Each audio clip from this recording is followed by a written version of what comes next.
Welcome back, everyone, to Red Spotlight Entertainment. I'm Alexis, and I'm joined by my friends here, Peter and David, of course, for another installment of the show that brings you everything coming out of the world of movies and more. As David's shirt might indicate to you, some of us are definitely some James Gunn bitches, and we're very much looking forward to the latest and what we sure are very confident in to be greatest of James Gunn's, shall we say, experiments. Superman is coming to theaters very, very soon. I mean, it's still just about a month away, but it's nigh upon us. And I know that David and I particularly are off the high of watching the final trailer that just dropped today. And get a room, you two. It's basically, you're about to join us right now. And that came out not the way that I wanted it to, but go ahead and move on with it, because we're gonna move on. God. We're gonna move past it because you are just as big of a James Gunn lover, if not more, than David and I are. And as far as Superman is concerned, I wouldn't call myself his lover like you would, but okay. You are very giddy, of course, with what has happened and what is going to continue to happen. In addition to Superman talk, we have other smaller items to discuss today with quite literally another live-action bonanza that has caught the nation's hatred and will continue to do so, because we have back-to-back live-action remakes and anything else that we wish to discuss here on Red Spotlight number 405. So, let's just go ahead and get there, right? Because why waste anybody's time? Despite the fact that Peter and I have yet to see a Superman trailer in theaters since the first one debuted. This is insane. It's just a month away. I'm so angry. I'm so angry. June. It was the same thing with Dune. Oh my god. The first trailer debuted back at Christmas time. I remember being in the theater and I was walking to a movie and a neighboring hall that was playing Sonic, and I heard the booms and the music of that trailer, and damn it, I nearly rushed in there to go see it. Little did I know I would never see it. Yeah. I just would never You see fucked up? I really fucked up. There have been multiple trailers and TV spots and a whole bunch of things that have come out regarding the movie since. So we'll just go ahead and start with that, because there's actually a lot of interesting smaller things concerning the film. But I do want to start with something related to Superman and The Last Jedi, because why wouldn't I do that? Why wouldn't I go ahead and just immediately poke the bear to see how many people I can piss off, come into the comments and tell me how much I'm scum for insulting Star Wars fans continuously for bringing. Are you attacking the viewers? That's a little low for you, Peter. Stop calling the pot black here. Like, you attack the viewers constantly all the time. Seriously, I mean, I don't know how many times have you told people to go fuck themselves? I've never once. Not even. Okay, everyone in the 500 episodes. No, that has ever comments. And by the way, you left have something negative about Mr. Alexis J. Soto. You have continued to. You have my profound of some of these love people out there. Okay, so we're not going to go ahead and entertain any of that right now, because we all know that, quite frankly, Peter, you are a troll at heart, and that's ultimately what you are doing at this moment. You're not being genuine here. The people more on The Last Jedi the later people on, obviously, in this show. I do want to say, look, there's a lot of things to talk about this film, the trailer that has come out, and then also the anticipation toward it. I just cannot speak right now. Peter, are you nervous? Are you wary? Are you curious to see? Not necessarily. I think when it comes to big films like these, what's almost as interesting to see, aside from how good or not the movie is what the response to the movie would be. And we have a long way to go, right? We have initial reactions, we have actual full-on reviews, then fan reactions, and that's why I've been saying for like a while now, I hope we're not walking into a Last Jedi situation where we get a genuinely great movie and then the consensus is just like, because of the dumbest reasons and the loudest voices, it was divisive and therefore a failure. But I will say, go ahead. Star Wars is unique. And I said this back with The Last Jedi. I really do think, one, I don't think a lot of people actually like Star Wars. I think they like different versions of Star Wars. But the 1977 Star Wars, I don't think many people actually love it. Maybe they appreciate it. But what they really love is so much of what came after. You know what I mean? And I think Star Wars just makes people go crazy. I think it's a very special case. Whereas like superhero movies, as long as you don't trip over yourself and shit yourself on stage, people are going to be hyped for it and enjoy it and, come with positive word of mouth. To be fair to both of those assertions, Star Wars fans, like the Star Wars theory, legitimately was defending the Empire as not, or I guess Darth Vader as not being pro-rape. So that's one example of people going crazy through Star Wars. And then at the same time, in the second assertion of as long as a comic book film does not trip over itself and be complete shit, people will go crazy over it. That hasn't happened for a bit. Thunderbolts was the anomaly. I'm not talking about box office. This was not a discussion about box office. This was a discussion about the response to the film. Yes. I wasn't. Thunderbolts was very positive. The box office does not reflect that, but very, very positive. Well, yeah, I guess the point that I was trying to make is that Thunderbolts is the only really movie that is the exception to the rule. The rule I think it defines the rule. It didn't trip over itself, and people loved it. Films as of late have been disappointing. My point was because they've shit themselves. I'm mixing up the analogies. Yes, because Thunderbolts is not one that I would consider to be in that category. That's what I was saying. That was the exception to the rule. That it wasn't tripping over itself to just completely fall apart. No, but I think it fits what I'm saying 100%, because I said as long as a movie doesn't trip over itself and shit itself on stage, people will go crazy for it. Thunderbolts isn't revolutionary. It's a solid film. Yes. But the people that saw it, not a crazy amount of people, but the people that did see it really, really enjoyed it. I think we're saying the same thing. We're just not getting the right words. Yeah. That happens a lot. I'll say something and you're like, no, let me disagree, but say the exact same thing. But okay. Okay. I see it the other way around, and yet we have the exact same conclusion. But okay, let's go ahead and continue what you were saying. Yeah. Okay. Oh, look. I got Death Becomes Her on 4K Blu-ray. You saw this one, right? I don't remember if I did.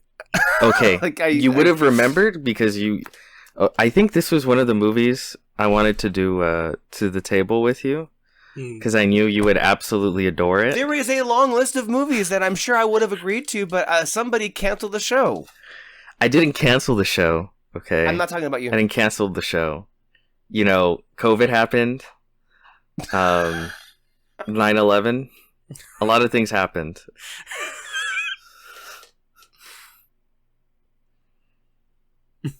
It's been a crazy few decades. That's not on me. Okay. Anyways, Superman. So yeah, I'm not too worried. Superman, because he is the original superhero, and the Zack Snyder faction, there's a certain number of people that, small minority, who no matter what are gonna lose their minds in a negative way about the film. Mm-hmm. You know what? I think that's baked in, but for the most part, I still maintain there hasn't really been a Superman movie in decades. And that's gonna piss some people off, but I do feel that that's the way the general public feels. You know what I mean? you should be able to take your 5-year-old to a Superman movie and, you know, have them flying out of the trying to say that Man out of of the Steel movie is not theater. a Superman movie? Yeah. It's a it's a movie about why we need strict borders. Oh god. Oh No, god. it's and 9/11. Speaking of, um, yeah, I don't feel too reception to the film. I'm not too worried about. Again, James Gunn has not made a negatively received film when it comes to comic book, like ever. He's the craziest winning streak when it comes to comic book films. Now financial, that's where you can get a little worried. Are you? I would say yes. Not the only reason is because of Fantastic Four and Jurassic World in the same month, right? If Superman had most of the month to itself, I don't think it would be that. I'd be like, oh no, financially it'll do pretty good. David, can you pull up the tweet about the budget just to have that one up there on the message board that I sent you? It costs $5 billion. Because that's an interesting one to point out here. Because we have been talking budgets as far as big blockbusters and comic book films has been a reoccurring topic for us in the last couple of years, certainly in the most recent weeks. And I think ultimately, and I think I saw a tweet that Grace Randolph was answering to one of her followers saying that ultimately, like, it just needs to make a certain amount for the film to be, as long as it's perceived to be successful, is more important than actually like the bare to bones numbers that it makes. But obviously, I think like when you, and I'll give you a minute right now, David, but just off of the top of my head, if I were to pick a range, I would think that Superman is going to, I think it has a good shot of like 700 million worldwide, if not more than that, right? Like I think that's the not the ceiling, but I would certainly say the floor, 700, because Batman v Superman I think was maybe in the 800 range, the early 800 range, if that. But that couldn't quite crack $1 billion, and we all really know what the reason is. It just was that bad of a movie. But yeah, that's what I would imagine it to be. David, go ahead. You said you're talking about the Superman one, right? The tweet that you. Yes. Yeah. Yes. Superman reportedly has a budget of $225 million, according to one insider, crossing $500 million worldwide would turn a profit. According to a top talent agent, the film needs to cross $700 million worldwide to be considered a success. Which, yeah, I mean, I agree with you. I think it definitely makes 700 million, maybe even more, depending on just what the reviews will be. But I don't really have any doubts that this movie is going to be a success. Superman is just such a loved character, and with the way Marvel is going, I don't think many people are going to be that excited for Fantastic Four. I think the only thing that's bringing it some kind of hype is that this is supposed to be like, you know, the one that is gonna turn things around for the MCU, and it's Marvel, and people love the Fantastic Four. I don't necessarily doubt the Fantastic Four. I think Fantastic Four is going to be fine. But it is a weird concurrence of events that's happening all at once. If we can take a step back, I think for the most part, we can all agree that the marketing campaign has done an excellent job to distance themselves from the DCEU. And I think the hope, and certainly the people who made the movie are hopeful, that people are not associating this movie with the decade that came before. Yeah. Mm-hmm. And I think when Gunn first came in, he felt the need because there were still projects to put out there, and now he just got dealt such a shit hand with that he was still had to be the face while these projects he didn't have any part in or maybe never necessarily believed in, he had to put out. Man, it's insane to me the way he went to bat. I don't know what they thought they were going to accomplish with that Flash movie. the marketing insanity for that film. One of the biggest pieces of shit. Like, and then I think it was genuine. I don't think he lies when that he enjoyed it, because then he fucking hired the director for a Batman movie. Oh my god. We're talking about news, right? Did you see his comments about the future of the... I did not. The coup? He said he's writing a follow-up with Superman, but it's not necessarily Superman 2. Of which everyone immediately thought, oh, World's Finest. Do you know what World's Finest is? No, neither of you know? I can't remember. No, I don't know what that Finest. means. There's so many things from... I don't really know comics, so I'm not even gonna like pretend like World's Finest. I know I've heard of it before, but yeah, okay. It's So the comic they Batman call and when Superman. Batman and Superman team up. Yes. Yeah, that's what I was thinking. Okay, World's which is just like Finest. deja vu. Okay, This is like the inverse reality of Zack Snyder's. okay. It's the bizarro version. If that actually happens, that's hilarious. It's hilarious, and I love It's it. hilarious. I gotta tell you. Mm-hmm. But, and I know this is gonna get away from Superman, Yeah. but we haven't talked about this because it's kind of scary to talk about it out loud. Global warming. Is Matt Reeves okay? Is that movie happening? He seemingly Honestly. isn't okay. He is seemingly not okay. But every time they ask him about the movie, he says he's gonna do it. He's doing it. James Gunn says he's doing it. I just saw a comment by James Gunn this past week that he's barely about to be handed over a script.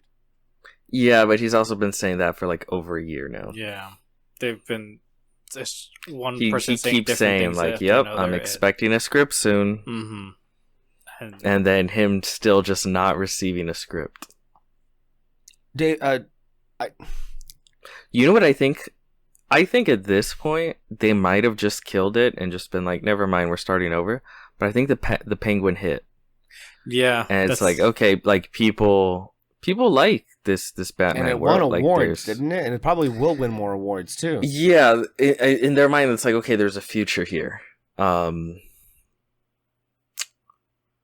Yeah, something happened with Matt Reeves. I'm sure at some point it might come out. It seems very personal. So you never know, right? I mean, I still think it's coming out, it's though. like a personal health issue that's kind of getting in the way here. But I mean, this is getting beyond like this is kind of getting out of hand here. It's like, are you gonna be able to make this movie or not? Yeah. Is the question? If anyone else except James Gunn was in charge, they would have moved on without him already. Is the question that Matt Reeves is just not fully satisfied with what he's come up with? Maybe they had to restart, or is there a question of whether or not he's physically able to actually direct at this point? At this point, we're just left to speculate with what's going on with him. But it just seems to be like a really personal problem. Yeah. Well, I mean, apparently a script isn't even done yet, so. We're in 2025. The movie should have come out this year. Yeah, it should have come out 3 years ago. Yeah, that's just something we're just gonna have to keep waiting to see. The thing though Because like is, nothing Or has changed. is it that maybe they already killed it? They haven't announced it yet, and then this sequel is just going to pick up Robert Pattinson along for the ride. No, I mean, the biggest thing people keep saying is just that they're waiting for the Superman movie to come out, and if it's like I think super there's a lot of successful, decisions they there won't know. that are up in the air Mhm. until the movie comes out and the box office is in. Like he also let out that a script is, he didn't say by who, is currently being written for the next Wonder Woman movie. Which is also perplexing to me, because why would you go with that, especially with... She's part of the big three. Mm-hmm. But it's not The going to big- mean her, right? It's going to be somebody else. No. Right? He said he didn't say a Wonder Woman sequel, he said a Wonder Woman movie. Yeah. Yeah. I am Gal Gadot is 100% done. sure it's not Gal Gadot. Mm-hmm. What a lot of people are speculating, and I hope they're true, because I think she'd be great, is Binks Ooh, from yeah. Andor. Andor. Binks. Bix. Bix. Sorry, You I was mean saying Bix? Binks. Yeah. Bix. Yeah. Jar Jar Binks? That was Same that's the Binks. only Binks that I know of. Sorry. Funny. She would You make a literally said killer Binks. Wonder Woman. Yeah, isn't her name Binks? No, it's Bix, like Bix. Bix? Yeah. Oh, okay. It's because they all have accents in that woke show. Oh my god. But anyway, no. I mean, a lot of people are pushing for her. I think she's perfect. for She would be Wonder great. Woman. What? I She'd thought be people were great. pushing for Gina Carano. Obviously, Who? sarcastically. Exactly. Who? No, she's the new star of the Daily Wire. Oh. Which didn't they just declare bankruptcy, if I'm not mistaken? Yeah, they're dead. Fuck them. Yeah, good for them. And I guess I didn't know this, but I watched Ms. Randolph's video today, and I guess she's dating Jason Momoa. I didn't know that. Did you know that? The actress? Bix is dating Jason Momoa? Yes. Okay, the way you worded it, So I thought for a second you mentioned Grace Randolph was dating Jason Momoa. I could see that too. Are you kidding me? But no, Grace mentioned. I guess it's public, but I just didn't know that. Yeah, the actress she is dating Jason Momoa currently in real life, and this idea is because Jason Momoa, he's a big part of the Supergirl. DCU. There's been a lot of like behind the scenes, of course. He's a big character in Supergirl. And he has a lot of success recently. They think that in his closeness with James Gunn, like that's got her an in for, the Wonder Woman role. There's a lot of converging, believing that, it's going that way. I will say though, I'm worried about Matt Reeves. I don't want to just leave it there because I'm like, I think you can worry, but we're just not gonna know. Yeah, there's just way too many things Well, going on. I'm worried for like his future. I hope that His whatever's future. happening to him is like not going to have to force him to retire prematurely from filmmaking. Is my concern. Unless he dies, I don't think he's gonna retire from Mhm. filmmaking. And then if he dies, I mean, I guess he has bigger problems than just making movies, right? Oh, yes, I know. It's like, I'm not necessarily like. I mean, of course, I wish the best for him. I didn't want it to come off in a bad way, especially with the way that you just said it. That's not what I was saying. Obviously, Okay. I just, yeah, obviously here. But it also is just like sad because like the Batman is an amazing fucking movie, and it should have already had a part 2 and a part 3 by now. And it's just like, Theoretically, he could have closed that shit out before the DCU even started, right? Or just about. And then we could have just started with the new Batman and all that. but it is interesting to see then. So if it all goes well, and if that is the proposed, basically James Gunn's BVS, which is so funny, is that going to mean it's going to be Robert Pattinson, or is it going to be a different Batman? I think How at do the we end feel of the about day, it will always be up to Matt Reeves. I don't know. I mean, if you look at that Superman trailer, it's very comic booky. Mm-hmm. James Gunn said, how do I increase the comic bookiness tenfold? Great trailer though, right? I mean, Yes. Have you basically enjoyed, as the rest of us here have, every piece of marketing that has come out, including the trailers for Superman? Maybe not every piece. It's weird. For everything that I've seen, and again, because I'm a big Superman fan, it's similar, I guess, for me to Star Wars. I have I have such an idea of what it is in my head that you get that nitpickiness, right?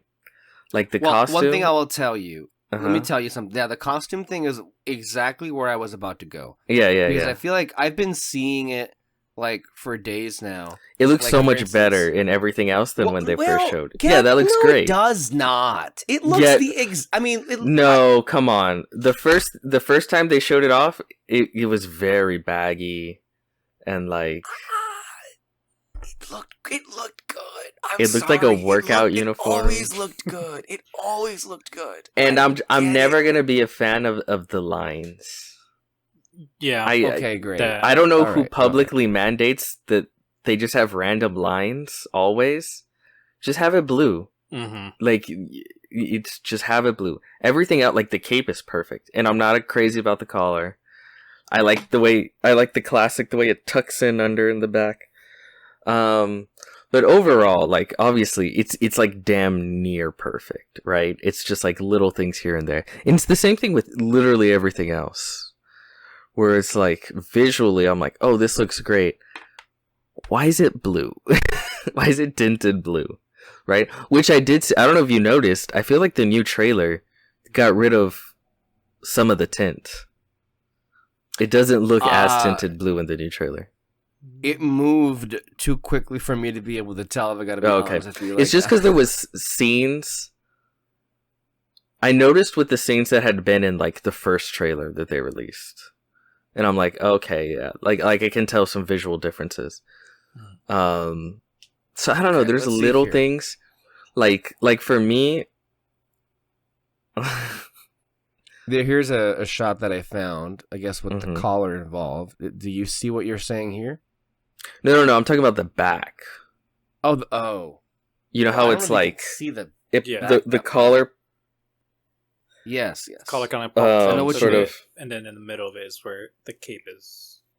Yeah, I like it better when the cape is like in the back. It's tucked in. Mm-hmm. So it's just cape at the top, not like a weird popped collar. Yeah. I do understand this idea of like there's like a lot of other like heroes and stuff like that, like Hawkgirl and Mr. Terrific, and you know, and for me it's like I adore everything that is, you know, Clark Kent, Lex Luthor, the big three basically, Clark Kent, Lex Luthor, Superman, everything with like directly within Superman's world. And all the other stuff, it's cool, but it is a little bit like I want the Superman movie, you know? Yeah. And in a lot of this stuff I understand once I watch the movie. It's gonna click well, and it's not actually an issue, right? I understand that. I'm just saying where I am right now. It's like it's damn near perfect, and then there's like little nitpicks. Yeah, I see that for sure. I don't want to dispute any of that because there are plenty of people who feel that way. I would tell you that for me, these would be far greater concerns if we were dealing with an unproven individual or an individual who has been proven themselves not worthy of being able to handle this many characters, right? Whereas James Gunn, as you mentioned yourself, has had a amazing, maybe the single best track record when it comes to comic book properties, and all of the projects basically, all the 3 Guardians films, Peacemaker, and with the Suicide Squad, all of those films are ensemble films. I do understand, though, that you don't want any of these other people to take away from Superman. And I gotta tell you, I'm not getting the impression that that's what's going to happen here. I do think this is Yeah, going no. to be a true and true Superman film. I guess you look at Matt Reeves' Batman film, right? It's just it's Batman top to bottom, right? Yeah. There's no Batman, perspective it's of the villains. Penguin, it's Commissioner Gordon, it's Gotham, it's Catwoman, right? It's just like top to bottom Batman, right? And Superman, I don't know. It's just because we've just never. Again, I feel like I've just never seen a new Superman film in my life. It feels that way. So just a big part of me just wants like a top to down Superman film, you know, just like pure Superman. Not to say that this film won't be that, but I'm saying more of like the world. And maybe if this was a movie that wasn't supposed to kickstart a whole universe, that wouldn't be the thought process going in, where more would be included. Like I said, once I watch the movie, I am 100% sure like those issues won't be there. I'm just saying from all the marketing and everything I've seen, that's where I am very excited for this. I am beyond excited for this movie. You have no idea. Like, you have no idea. A part of me wanted to get, like, because you say tickets online, it's like, I will get my tickets online. But it's like, where we live, it doesn't fucking matter. It's not one of those things. There's no fucking IMAX. But yeah, very excited. What have you made of this last trailer had more of Lex Luthor? Yes. What do you make of the voice Nicholas Holt's putting on? It's so hard to tell, because I feel like they've given so little as far as Lex Luthor and even Until now. Lois Lane. Even now, I feel like. Well, I mean, you don't see that much of it, but this right here is the most we've seen, and it's still very little. I mean, it's still very little, because I think so much there has yet to be a single scene where he's just having a conversation, right, and talking to someone. There's no scene really with him. All of it is voiceover, and you can tell that a lot of that voiceover, they do that trailer thing where they take lines. Like from different parts of the movie and like cut them together and scenes together. So it's hard to get a feel for it, because it's very clear, like, okay, this dialogue isn't necessarily meant to it wasn't spoken in this way for this reason to gain this feeling. Probably right? One of the worst examples, maybe the worst example of this that I know personally caused you to go into a swirling vortex of despair, was when you hear Mark Hamill, this is not going to go no one's ever really gone. And then the Emperor laughing in The Rise of Skywalker, the initial teaser trailer, which... It's just quintessential JJ. Take like a profoundly human character moment and use it for glub shit'll reveal nostalgia bullshit that's completely and utterly meaningless and devoid of any creativity. I can't believe we recorded that shit. Mm-hmm. You were all for it, you know? You were a great and then proponent. I hated it, and I said, cut the cameras. Cut the show. I'm done. Cut basically. the show. We're done. That's... Yeah, but we have those recordings now forever and ever, so... Oh, lucky me. Yay. Yay.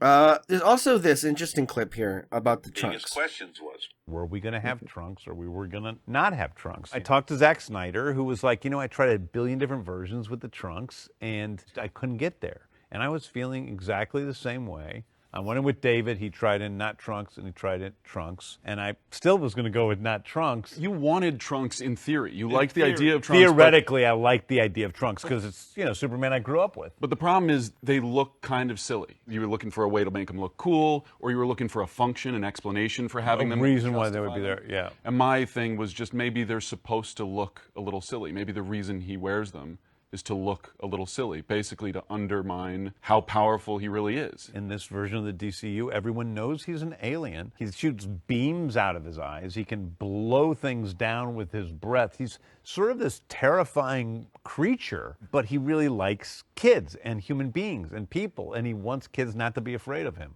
And so that was the thing that made me decide to keep the trunks.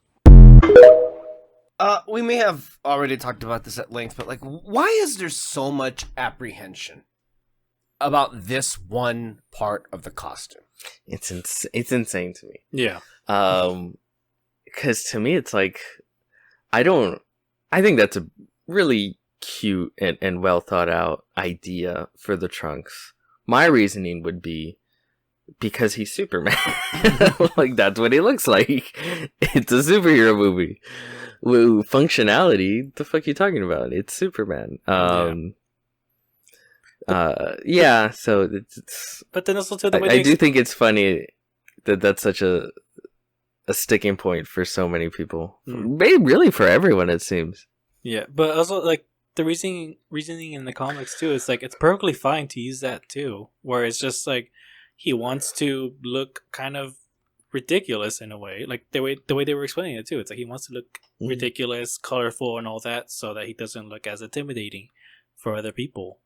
Like that's really all it is. Well, I mean, the real reason is because it's Kryptonian.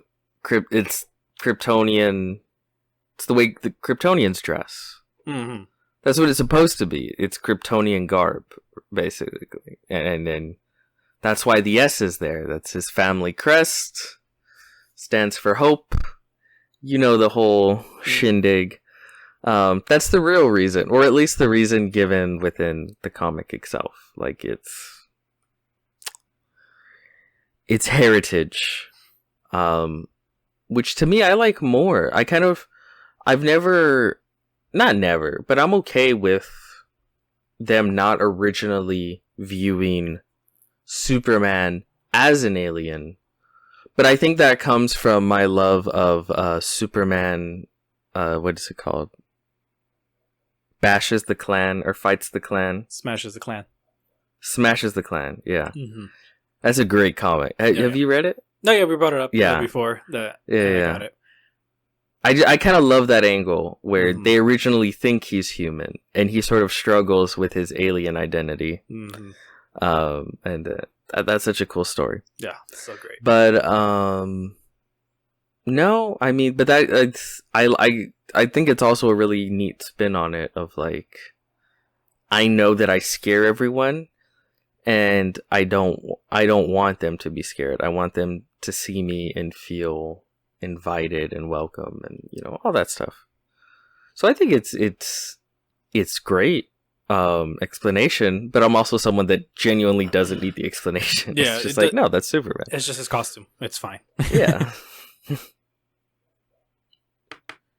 I will say though, I really do like the look of the VFX. I think it's looking better and better as these trailers have been dropping, as well as the palette itself. And I feel like one thing we haven't mentioned, we had brought up earlier, the concurrence of things with Fantastic Four. Here's the other side of things.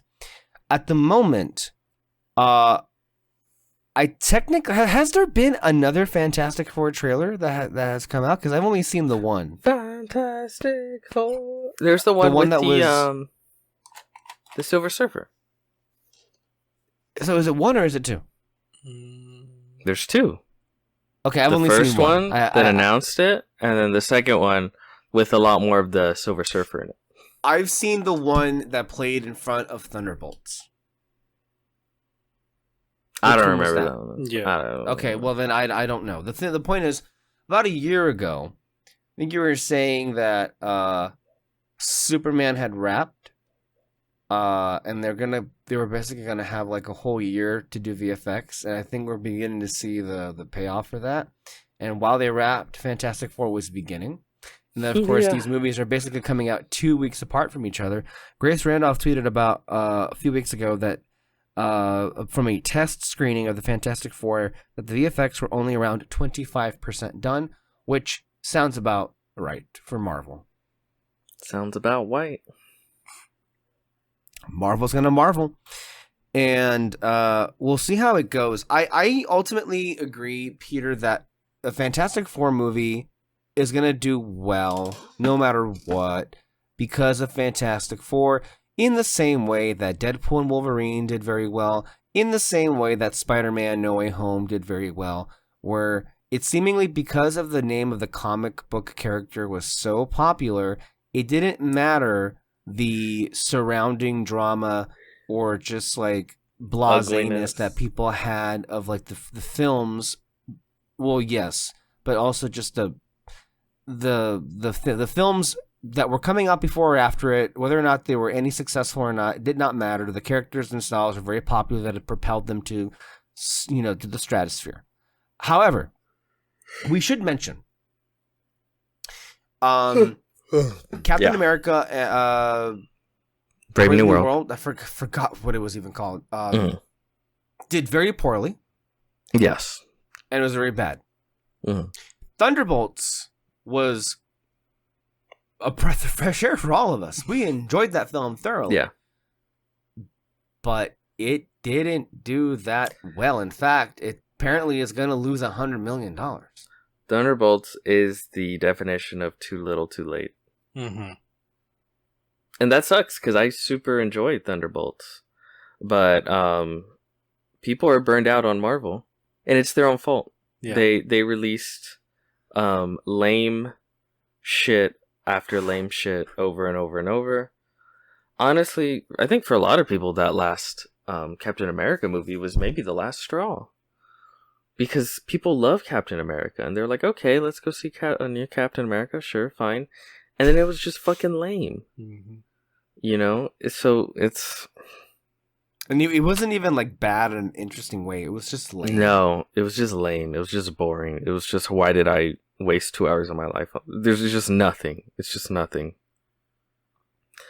Yeah. And again, it's crazy the way Kevin Feige is just impervious to any sort of criticism. Because this is his fault. And it's like, we can praise him for the successes of the MCU, but then when it's his failures, it's like, oh, well, because I don't know, I guess, Well, just blame Kathleen Kennedy, because why not? Somehow it's Kathleen Kennedy's fault, the MCU's failing, but it's not her fault for the success of Andor. Even though Tony Gilroy literally said you would not have Andor without Kathleen Kennedy. Mm-hmm. More on that in a bit. So put a pin in that one, because you just reminded me, that's an interesting one to tackle on in a couple of minutes here. But I will say this. I'm going to choose to be maybe foolhardy in this sense, but I think you Fantastic... often do, yes. Well, sure. But in this case, I think Fantastic Four, has a pretty decent shot at being pretty good. I think so as well. So far, nothing... At this point, I feel like I have a sixth sense for MCU stuff. Like, I had a pretty good feeling about Thunderbolts, and I felt that was true. I had a pretty bad feeling about Captain America, and I felt that was true. And literally every other Marvel project for the last 5-6 years. And it's pretty... none of the trailers, like I said, they've all hit pretty good. And I'm like, yeah, this looks pretty good. Visually good. No behind-the-scenes drama. Good vibes so far. Which is strange. Strange, yes. One would hope that with Say that again? And Thunderbolts, it's strange. Oh, you don't get the meme. Okay, never mind. No, what was the meme? The meme is people always share at the end of Fan 4 Stick when they say fantastic, and then Miles Teller goes, wait, say that again? He gives them a look because they're trying to come up with the name for their team. So now whenever people do shit like that, they'll put the gif of like, wait, say that again. I never watched Fan 4 Stick. I think at one point David and I were entertaining the idea of doing a reaction to Fan 4 Stick on here, just to see, because what I would think of it, I probably would hate it. Oh, yeah. No, yeah. you And would. if I'm not mistaken, that was Josh Trank, correct? Yes, it And was that's Josh what Trank. tanked his Boba Fett movie. His career, yes. Oh, shit. Yeah, basically. Yeah, no, yeah, because he was gone. He has not been heard of since that I know of. So, yeah, that's pretty bad. So the thing, on the one hand, it is somewhat interesting that with these movies, Thunderbolts and Fantastic Four, maybe they did get their shit together, and maybe it will pay off. I think regardless of whether or not it's like pretty good or decent or not so great, I think the box office for this film is going to be what it's going to be. The name is going to bring out people. If I'm not mistaken, currently on the calendar, is the very next Marvel thing after Fantastic Four supposed to be Avengers Doomsday? Yeah. Like over a year later. And as we were already kind of suspecting, some sources were saying that it's Jeff Snyder, which who knows? I mean, he's kind of hit or miss. So if you want to take it with a grain of salt, you can. I'm just reading the tweet here, but that it was reportedly filming without a finished script as it's being rewritten along the way. Which, by the way, that's not really anything new. They've been doing this for many, many years. Except seemingly with Fantastic Four and Thunderbolts, but like, oh, they're shooting without a script. Oh, they're writing it every day as we speak. I mean, I'm sorry, but they've been doing that for like many, many years now. I mean, they did that with Multiverse of Madness, No Way Home, especially these big movies. They just seem to kind of like.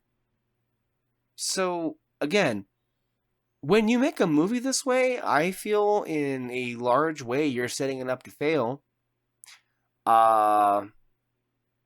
None of us, I'll just say it, none of us is surprised in the least by this development. And I think ultimately all three of us feel that from a creative standpoint, this kind of has no chance.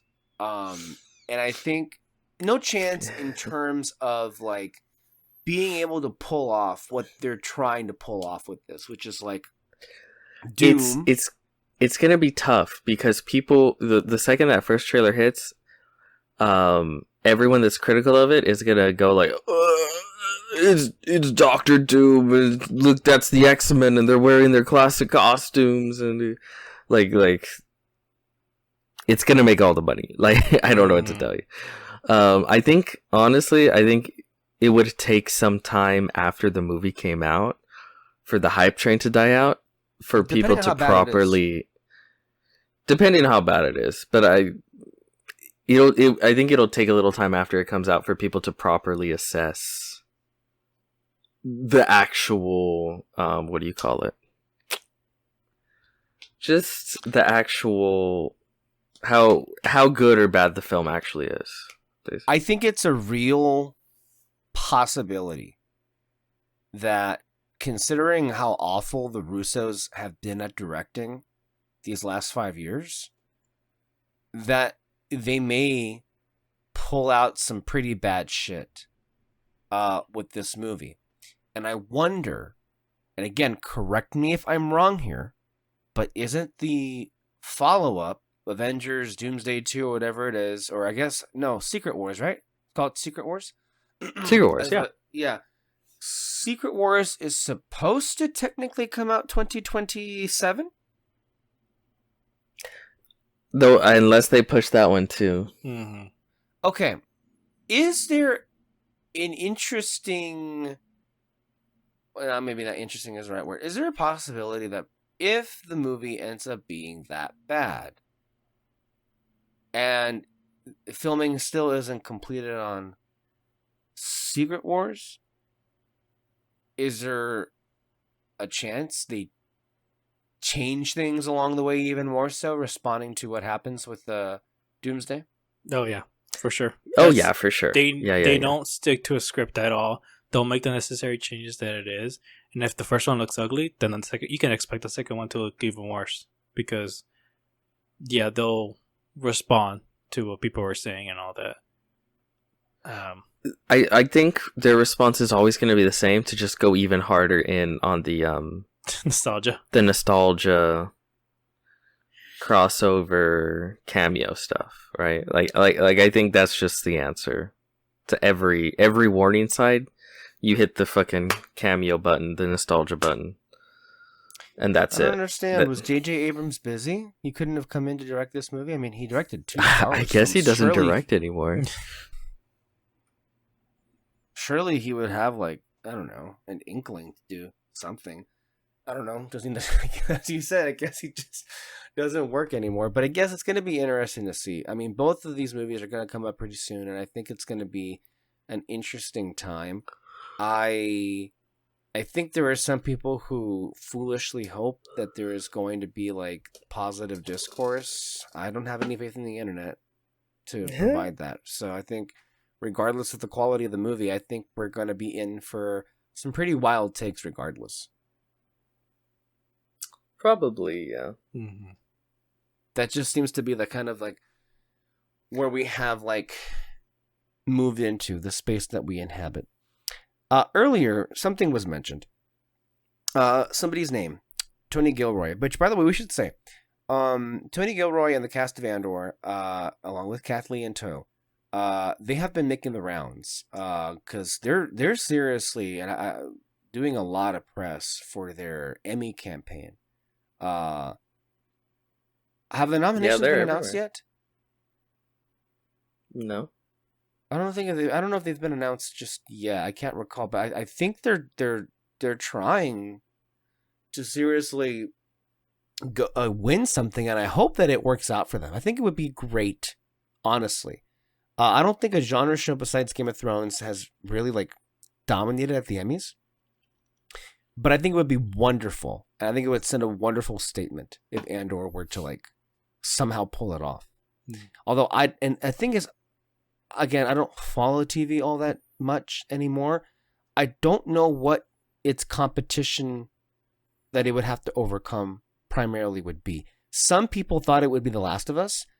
Speaking of that, I said to myself I would never watch that show because I just cannot take any more zombie apocalypse shows. I just cannot.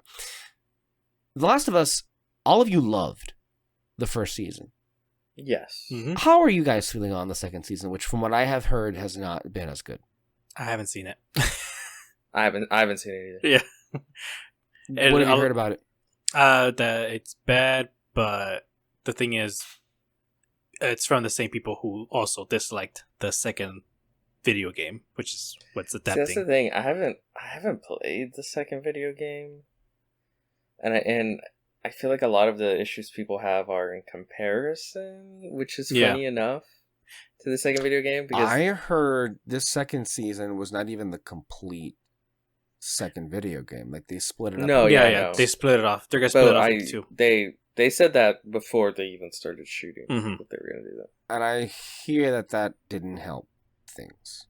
Probably not, since it's more of half of a story. Yeah, it's half of a story. I think they might have. It's slower paced than it needed to be, because in terms of, like, the reasoning why they're splitting it up, because it's from two people's perspectives. Basically, you play two different characters in the second part of the game, in the second game.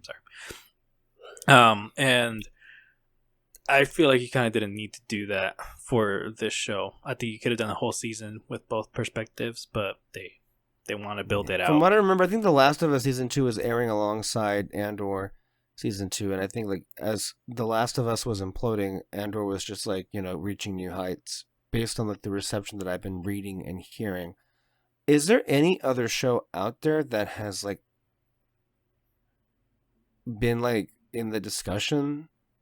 Again, I don't follow shows, so I can't think of anything at the moment. I mean, Succession's done. I've been hearing some good things about Mobland. I don't know what streaming service it is on, though. I don't think that's a serious show. As far as I'm talking about specifically with, like, the competition that Andor would have to, like, go up against for nominations and for potential wins. Anyway, all of this is to say, I'm happy that Andor is getting, like, all of this love.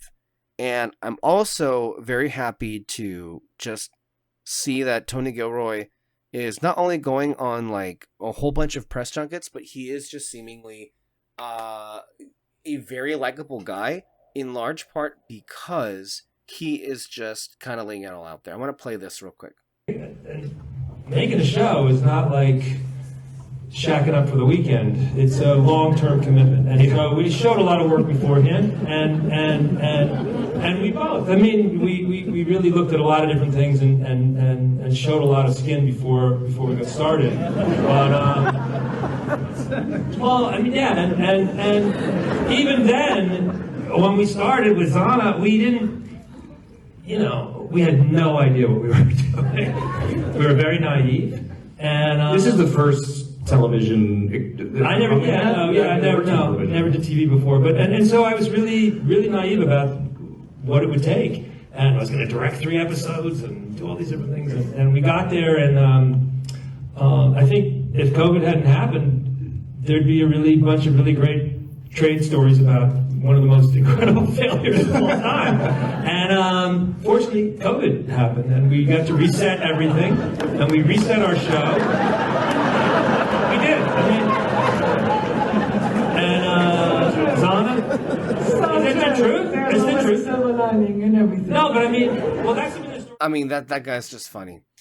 Saying that, of course, thankfully COVID happened and Andor exists the way that it is now because of it. So maybe some good things did come through a global pandemic. Although, of course, saying that out loud is, there were many people that fucking died as a result of that. And yeah. No. No. But you don't believe the fake news media, dude. No, of course not. And of course, off the heels of the Health Secretary dismissing all the scientists, surely nothing bad is going to come of that.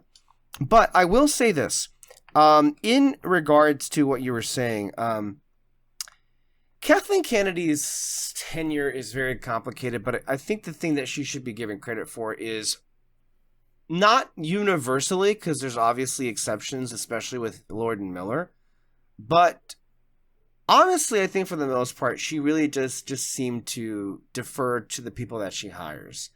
But then again, that's also gotten her into immense problems because while she has deferred to people like Tony Gilroy and Rian Johnson, and that worked out amazing, she's also deferred significantly more to people like J.J. Abrams, Dave Filoni, and Jon Favreau, and that has not gone all that great, really, in the end. So, what I want to talk about, though, is an idea that was kind of like percolating a few weeks ago that, and Tony Gilroy has been throwing this out there on the press tour, that there were people in Lucasfilm that were actively trying to kill, not necessarily Disney, but Lucasfilm, that were actively trying to kill the project, especially with like what he wanted to do with Andor. And I think I don't know where it originated, but I know that on the John Campea show, they basically just put it out there on blast, like kind of like, yeah, it's been kind of going around as far as like the rumors is like, since Dave Filoni is technically speaking in like an influential quote unquote position at the company, there are these rumors going around that like he was one of those people that was trying to kill it. And this comes off of a report this past week that he and Carrie Beck are being looked at by executives as potential successors to Kathleen Kennedy to lead the company going forward. And that reaction has been interesting. One of the things that was interesting was like, according to quotes from executives, about not being sure that the Ahsoka guy, quote unquote, would be the right person to basically hand the company over. There's a lot to unpack here. Kathleen Kennedy seems to be leaving either late this year or early next year. That's a lot to chew on in and of itself. Maybe Andor, I think she's positioning Andor as like her last hurrah, seemingly, because she's also being on these panels. But then the idea of like Dave Filoni and Carrie Beck taking over with no fucking experience in making a movie for a film company seems to just be on paper a very bad idea by itself, but I think made even worse by just the list of things that they've worked on. And then also, do we want to put position a person? Do they want to put in a position of power an individual who tried to basically kill what perhaps is, even by executive standards, known as the best project that they've done with Star Wars as of late? Peter. They would if they thought it would make them money. They don't care about quality. Obviously. But I think they're not sure about the money part. See, again, this is why you don't listen to fans. Fans were bitching and moaning for fucking decade. Dave Filoni, put Dave Filoni in charge. Dave Filoni is our messiah. Dave Filoni. We sit at the altar of your giant cowboy hat.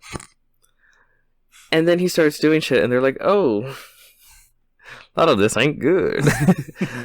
and then they turn on Dave Filoni, and it's like, no, don't you dare turn on Dave Filoni. This is what you wanted. You did the same thing to George. When George, you're like, fuck George, sell off the company. And then they sold the company to Disney, and then they're like, fuck Disney, put Dave Filoni in charge. And then they'll put Dave Filoni in charge, and then he'll put something out and they won't like it, and they'll be like, fuck Dave Filoni, right? Just don't listen to fans. That's the number one advice I would give. Don't listen to fans. Find a good executive creative, good combo of that is always what you're looking for in these kinds of jobs to run the company, right? I think it's kind of bad that what do you call it? Fan bases and shit have become obsessed with CEOs. I think that's really fucking weird, and I think it's bad. I think it's weirder that CEOs are listening to these losers. Yeah. What are you gonna do? I was gonna say something, but never mind. So, yeah, let's not. I don't want to get some people involved here. Yeah, the Switch 2 came out. That's pretty cool. Yeah. So what do you do? Obviously, I don't hate Dave Filoni. I've liked some of the stuff Dave Filoni has done. I'm just the overall direction that he wants to go with the stories he wants to tell.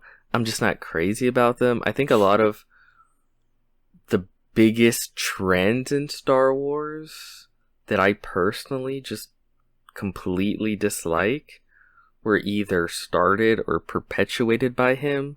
The fact that every Star Wars character has to wield a lightsaber really fucking annoys me. Like, he's just incapable of telling stories where everyone isn't swinging a lightsaber 5 fucking times.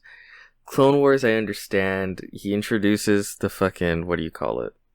The 5th brother and the 6th sister and the first whatever. That's Rebels. Second cousin. Yeah, that's what I'm saying. In Rebels, he introduced that shit Second because he can't do a show where there's not constantly lightsaber fights. And then even with Ahsoka, it's like, okay, now we're introducing these other characters that also aren't Jedi or Sith, but they have lightsabers and they act just like them. Don't even go there with Ahsoka. That was... you're going to give us Ahsoka flashbacks here. That, of course, it's just non-stop the same shit. At the very least, it would be something if it looked interesting, and you couldn't even make it look interesting.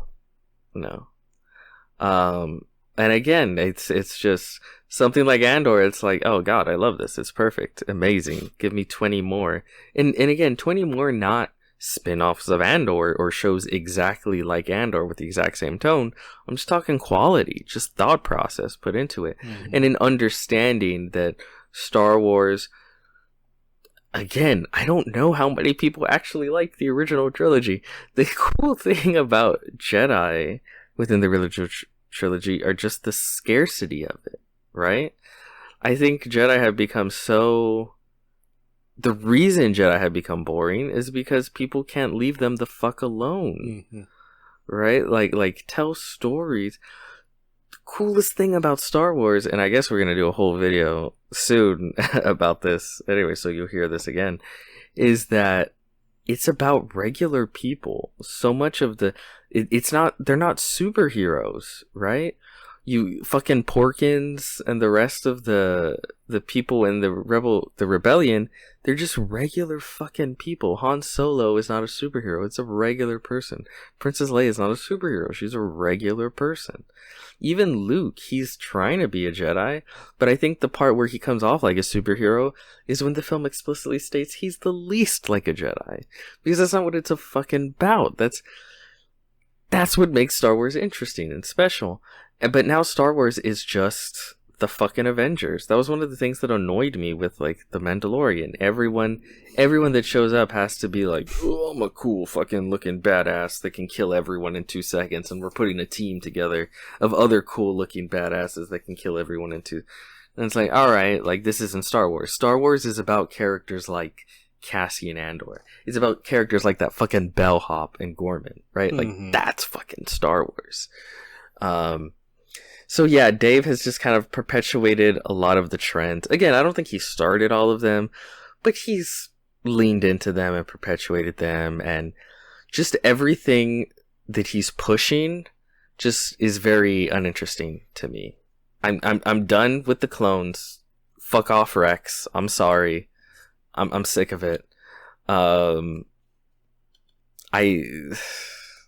Even Thrawn at this point. I don't disagree with you. I would like to see more of these characters if there was actually a vision, if there was actually an end game, but there isn't, and there won't be, and that's what doesn't make us feel like there's anything of ourselves that we should invest into the show when we know that Dave Filoni is just not capable of doing an ending, like an ending for real. Like every single ending that he's done. It's a fake out. It's a fake out. out. An ending. It doesn't properly lead to it. It kicks the can down the road. Like, we'll just all of it's about kicking the can down the road. Yeah.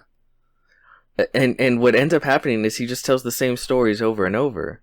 Like, what's her name? The Mandalorian. I really fucking liked her character back in the Clone Wars. At this point, I don't give two shits about her. The Mandalorian? It's like, sorry, the Clone Wars. Yeah, who's the female fucking Mandalorian character? Death Watch. Oh, Bo-Katan. Bo-Katan. She was a real cool and interesting character. Back in the Clone Wars, she's literally a fucking princess royalty that ran off to join ISIS. That's a crazy, interesting fucking story, right? Morally and ISIS ambiguous. was what Death Watch was, and that's what the Mandalorian warrior race was before it ended up being morphed into this noble thing, which is why it's like, to me, this noble, perfect thing, and it's like there's so much weird negative. The filmmaking of Mandalorian season 1 it's good, but to me, one of the things that I couldn't get over, it's like, what is Jon Favreau actually trying to say? Because like there's no thought process behind. Right. When I was thinking about a Mandalorian show, what I thought the most interesting Mandalorian shit came from those scripts of the second season of the Clone Wars, with the Duchess of Mandalore and all of the history, and even throughout the series, that series in particular, they explored a really rich history and a volatile history of these wonderful themes and ideas, and yet all political, that Favreau, really well done. Yes, and all that Favreau and Filoni could do was to just basically act as if that never even existed, and then just make them Boba Fett's. Like, maybe I missed something. It really throws me off. Most of the Mandalorians weren't a warrior race. That was like ancient history to them. The Death Watch. They say this. The Death Watch was literally just these crazy violent extremists that couldn't let go of the past history, right? And they went off and sort of formed this terrorist group. They came off Mandalore was like Switzerland. Yeah, the Death Watch people came off like it's freaking, people who couldn't get over the Civil War, who are still holding on. Yeah. They were like that shit, right? The Confederacy, that they're still in Confederates at heart. Bitch. They're like those weird far right militias that like are off in the fucking woods in the deep south. Like that's basically what Death Watch was, or like really like ISIS, you know, because they were this terrorist group that didn't like that. Mandalore has since for a long fucking time now had just become this peaceful country. So when they talk about like the Mandalorians retaking Mandalore, the only Mandalorians that survived were the weird Confederate ones. Like, what happened to the normal peace-loving Mandalorians? I guess they all died. All of them died? Every single one? And when I talked right now about like normal people, like those are Star Wars characters, like Satine. Satine is to me like a legit Star Wars character. Like that's what I'm talking about. She has like an interesting history politically, right? What she tried to stand for, how she tried to keep her country together. Like and that's all a Dave fucking Filoni Star Wars think character. to do is make her a Jedi apprentice, and then what? Oh, sorry, fuck? I'm talking about the Duchess, not you not said that. Satine, right? Not Sabine. Okay. Well, Yeah, you're Satine. correct. Fuck Sabine. You're correct, but I think like Sabine, Thrawn, Ezra, all those characters would be interesting if Dave Filoni just let other people do new things with those characters. He just feels like he can't let go of characters that he sees belong to him and nobody else. And so those characters... I would be cool with it if he was doing anything interesting. Like, from what I heard, because I saw like a review of Ahsoka. Oh, there's like several times. First of all, again, what did I say? He doesn't know what to do, so he turns her into a Jedi. Everybody has to be a Jedi for them to be interesting, which is the laziest fucking thing in the world. I hate it. I hate it so much. But there are several times where she straight up just betrays Ahsoka. Yep. And there's like no drama from that whatsoever.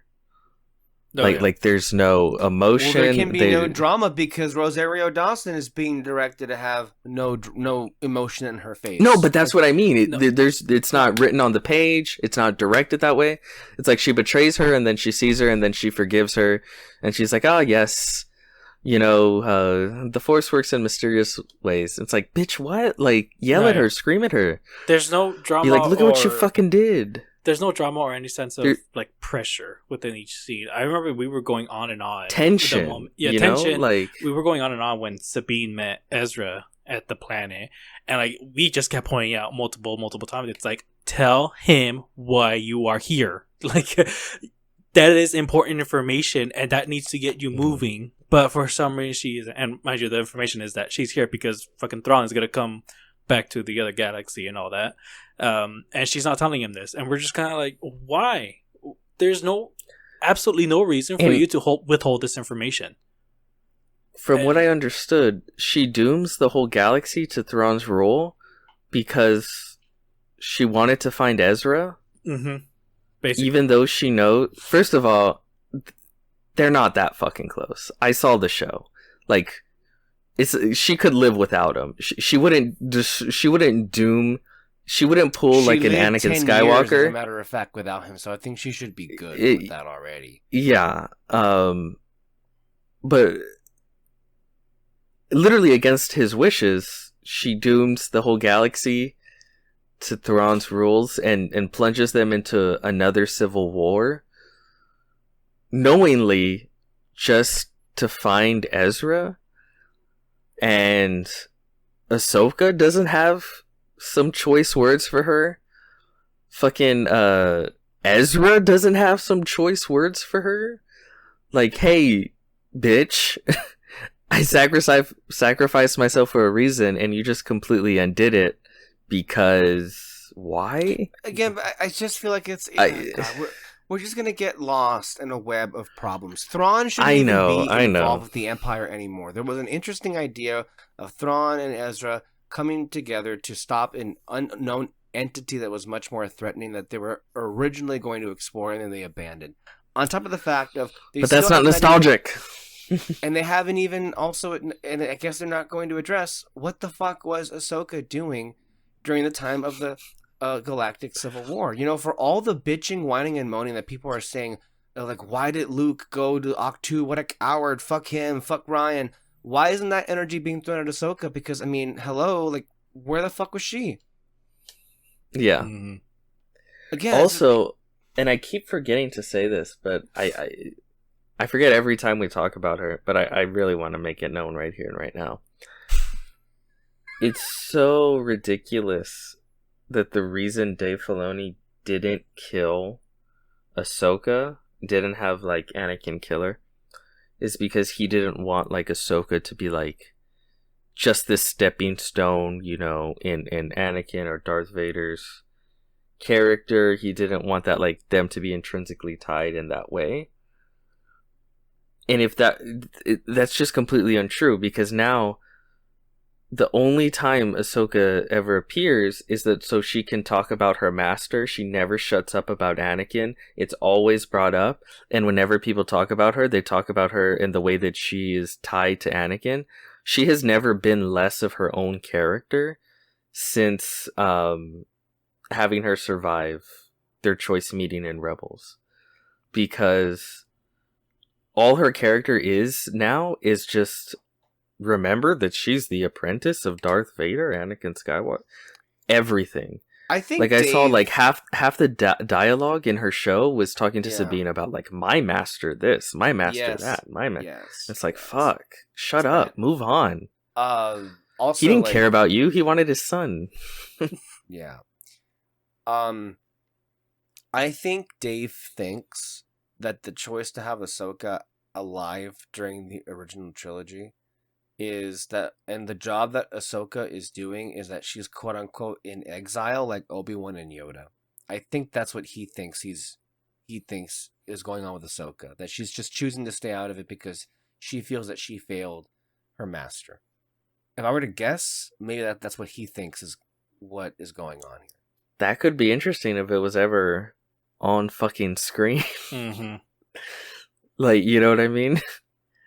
Because having a good idea isn't good enough. Like, no, Yeah. it's not.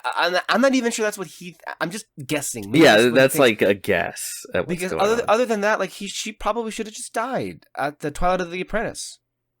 Well, that was that the should have last been the time her end. character was interesting. Yes, that's why I'm saying it, and that's what you're saying too. It's Yeah. like that's Yeah. that should have, in retrospect, that should have just been the end of the character. But then again, if Yeah. it was, who's to say he wouldn't just bring her back from the dead? They did I that mean, with he fucking did. what's her name? Talking about Ventress? Ventress. Yes, thank you. Wow, you guessed it. Yeah.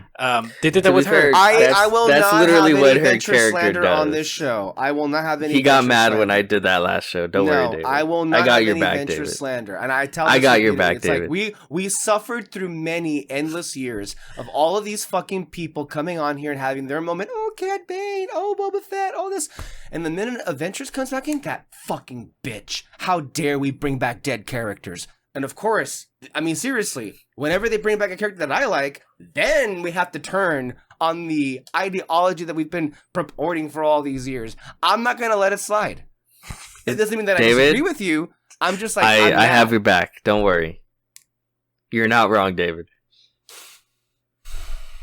Anyway, Okay. no, I'm mad. No, I forgot but what yeah, we're talking just about. his him being in charge. I wouldn't like that. It's probably gonna happen. I wouldn't like it. Mm-hmm. Not because I think he's overall terrible. I just think we'll never have the chance of anything really interesting. Yeah. That's the thing with Kathleen Kennedy. My whole thing is like eventually they're gonna release something that's gonna hit, and I'll like it. And they've done that. You'll get like 20 stinkers, but then boom, you're gonna get one that's really gonna hit, and that happened with Andor. And I never would have expected it to have been Andor. Before it came out, I was like, "Who gives a fuck? I don't want to see no Andor. Sure, it's gonna hit. It's gonna come out. No one's gonna give a shit. It's gonna go away." And look, it hit. But that's because you have someone like Kathleen Kennedy who's like, "Yeah, do your weird shit. Okay, fine." I would be okay with Dave Filoni taking the reins if he was seemingly more open to that kind of stuff. But from the reporting, it seems like he isn't. Like he wasn't crazy about Andor. Which that's the point that really bothers me. I guess, yeah. Let me just this part right here so we can conclude. The biggest flag is exactly what you brought up, Rob. He wouldn't have let Andor happen. Andor is flat out, no questions asked, beyond a shadow of a doubt, and by miles, the single best thing with the Star Wars label on it since the original trilogy. And he wouldn't have let it happen. It's the antithesis of his sensibility. I mean, there couldn't be something further diametrically opposed to what he would do with Star Wars than what Tony Gilroy would do. And you know, look at the praise it's getting. I don't know if, you know, creatives are competitive.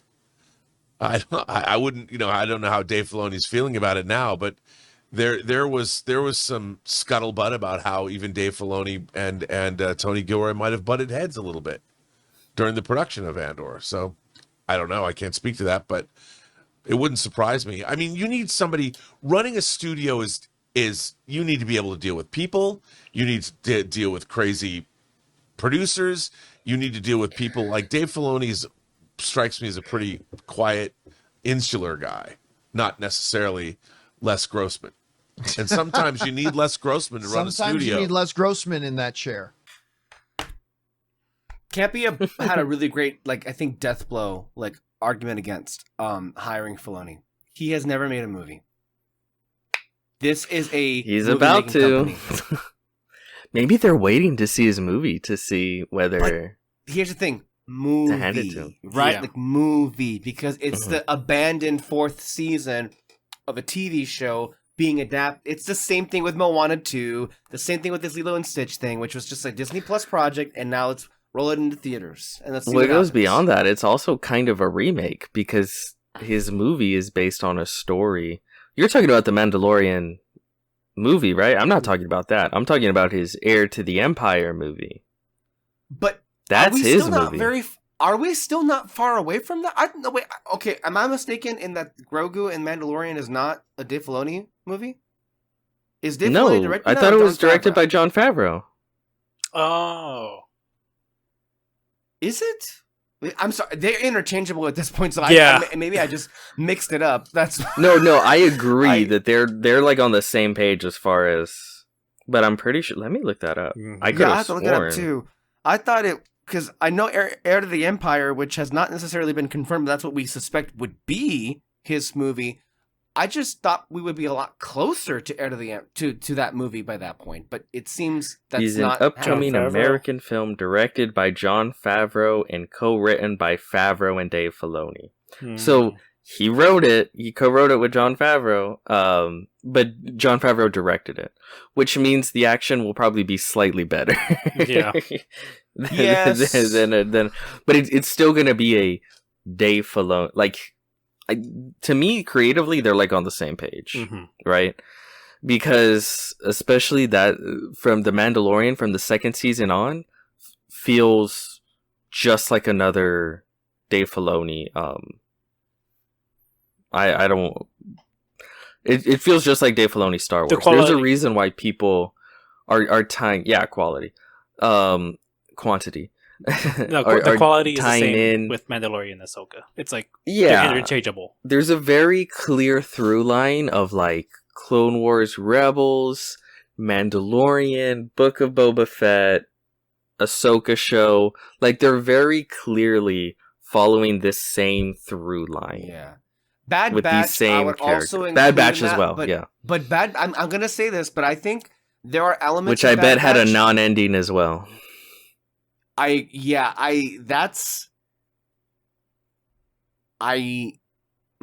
I've not really gotten into my thoughts about that ending, and I have Okay. mixed feelings about it. Because it also just like the ending of that show is not necessarily what I wanted, because it is what it is, right? It just like these characters do survive that. I'm not gonna litigate that. I'm just like there are certain episodes with certain characters and certain storylines that are kind of quote unquote Andor-esque.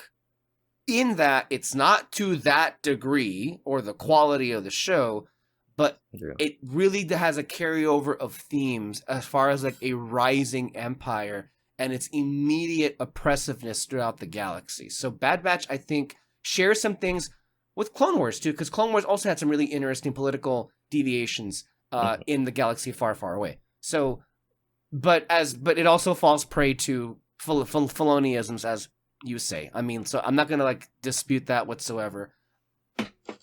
I will just say this. So then, when is that? Okay, because season 2 of Ahsoka supposedly is going to feature a lot of Thrawn and the beginning of a war. So I guess the movie is supposed to be the end of that. The movie follows afterwards, which is Heir to the Empire, which is technically adapting the story that was written years ago, about Thrawn and his rise following, I think it was Return of the Jedi, yeah. And so he's gonna adapt that in the Filoni way that he always has Legends, but it's this time gonna center characters like Ahsoka, the Mandalorian, and Grogu, the whole Rebels crew, and let's see how they incorporate. I doubt they will leave out. You can't. You just fucking can't. Luke, Han, and Leia, right? And then Rex, I'm sure, and all the other clones, and Night Sisters, Mandalorians, Bo-Katan, the Night Sisters. Yeah, they're gonna be. They're gonna find a way to put 10,000 lightsabers in there, God, if you had told me 10 years ago that would be a movie, I would be so excited. Yeah, yeah. There could have been potential right there, but. See, that's the one that Dave Filoni is directing, though. So maybe they're waiting for that one. It actually probably isn't too far away, right? Aren't they? Are they already shooting, or maybe they're not yet? Season 2 of Ahsoka. They are. I thought Ahsoka season 2 is supposed to come out this year, is it not? Or maybe early next year? I think early next year, depending on. Yeah, because the first Star Wars movie to come out is going to be Mandalorian and Grogu. Then they're gonna hit you with Ahsoka season 2, and then I assume he's gonna. No. Oh no, yeah. Go ahead. You're right. Yeah. Then I assume he's gonna go into that Heir to the Empire movie, and then I guess that all really also depends on reaction and box office to Mandalorian and Grogu, and Ahsoka. Oh yeah, and there's gonna be 100 Mandalorians flying everywhere. They fly. See, I think I pitched this. I had assumed that the Mandalorian movie would be season 3, which would be this like big all-out war of our titular Mandalorian leading a revolution to take back the planet of Mandalore. That technically was what season 3 ended up being. Am I not mistaken? That's but I'm saying that's the movie idea. Yeah. And they blew it on a fucking shitty season of television.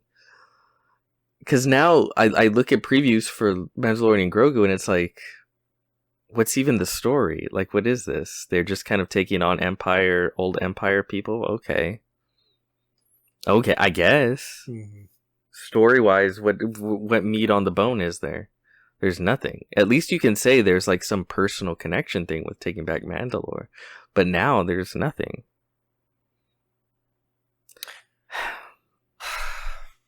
Anyway, watch Superman in theaters July something 7th, 8th. I don't know. 7th or 11th. Yeah, I mean, Star Wars. We're gonna do a video or an episode pretty soon on something involving Star Wars. David, you had the chance to rewatch the original movies, and then I believe you also were watching Force Awakens. Did you want to share those thoughts here, or did you want to wait for that episode? We can wait for that episode, I guess. Okay, so that way we're not lingering too far along in one over the other. Just some small things as we I think at this point we're gonna start to bring things to a close. We'll save Lilo and Stitch for the end. Okay, here's some small things. So apparently, again, take this with a grain of salt, but Mark Ruffalo will play a bigger role as Bruce Banner in Spider-Man Brand New Day, not just a small cameo. Dude, why even make a Spider? See, this is the thing. Earlier you were saying about like, well, I wanted to be a Superman movie. Yeah. Fuck that. Spider-Man can't even have his own fucking movie in the MCU. This is the part that I'm done with. Yeah. This is the one I really agree with, where it's like, for the love of God, just make a Spider-Man film. Mm-hmm. He more than has enough characters in his world, right? His personal life and villains to just make a Spider-Man film. And they just cannot help themselves. They just keep inserting. The first one was Iron Man. The second one was Nick Fury. The third one was Doctor Strange. He doesn't need this. Stop it. Just make... And by the way, if you're going to do it, the only one I would be acceptable of is like Daredevil. Yeah. That's like it. Because that is like the partnership, really. And if it had to come out earlier, Fantastic Four too. But also, that'll be Spider-Man 5. Yeah. Also, with Daredevil, that would tell me that it's a street level film. Well, if they bring in Daredevil with Spider-Man, wouldn't that mean Wilson Fisk would be involved? Yeah. See, that's what I mean. If you're telling me it's Daredevil that's going to be taking on that role, at the very least, I'm going like, okay, he's probably taking on street level issues. You're probably going to get it's everything else around it will probably be more Spider-Man-esque. So I'm like, okay, I'm cool with it. But like Bruce Banner, it just reeks of like we are contractually obligated to include an Avenger. So here's one that we don't have doing much right now. There you go. Has Bruce Banner ever spoken to Peter Parker in the MCU? No. Because at least with Doctor Strange, it's like, okay, there's a plot reason for him to want to talk to him and all that. And it ended up kind of cool, their interaction. Especially their fight. It was really interesting. I don't see any reason for him to talk to Bruce Banner. Unless it's like some science thing that he wants to go over, but... Unless it's some Secret Wars stuff. Apparently there's going to be a whole planet of Hulks in Secret Wars. And this movie takes place after Avengers. Oh, actually, no, not anymore, right? Originally, it was supposed to come out after Avengers Doomsday. But now it's coming out before because they kicked the movie back over a year. You mean in between? Right? I thought, no, in between. I thought Spider-Man 4 is supposed to be in between Avengers Doomsday and Avengers Secret Wars. That's literally what I said. Yeah, he said it was. I said it was originally... No, but you said before Doomsday. No. I said after. He said it was supposed to be after. I said now it's coming out before, but before it was coming out after. Okay. But because they kicked Doomsday forward, now it's coming out before. I think this is the third time you've argued when we've had no disagreement. I wanted to give Dave Filoni his due. I did not actually give the quote. This is hilarious. One Disney insider says, he's not the Andor guy. He's the Ahsoka guy.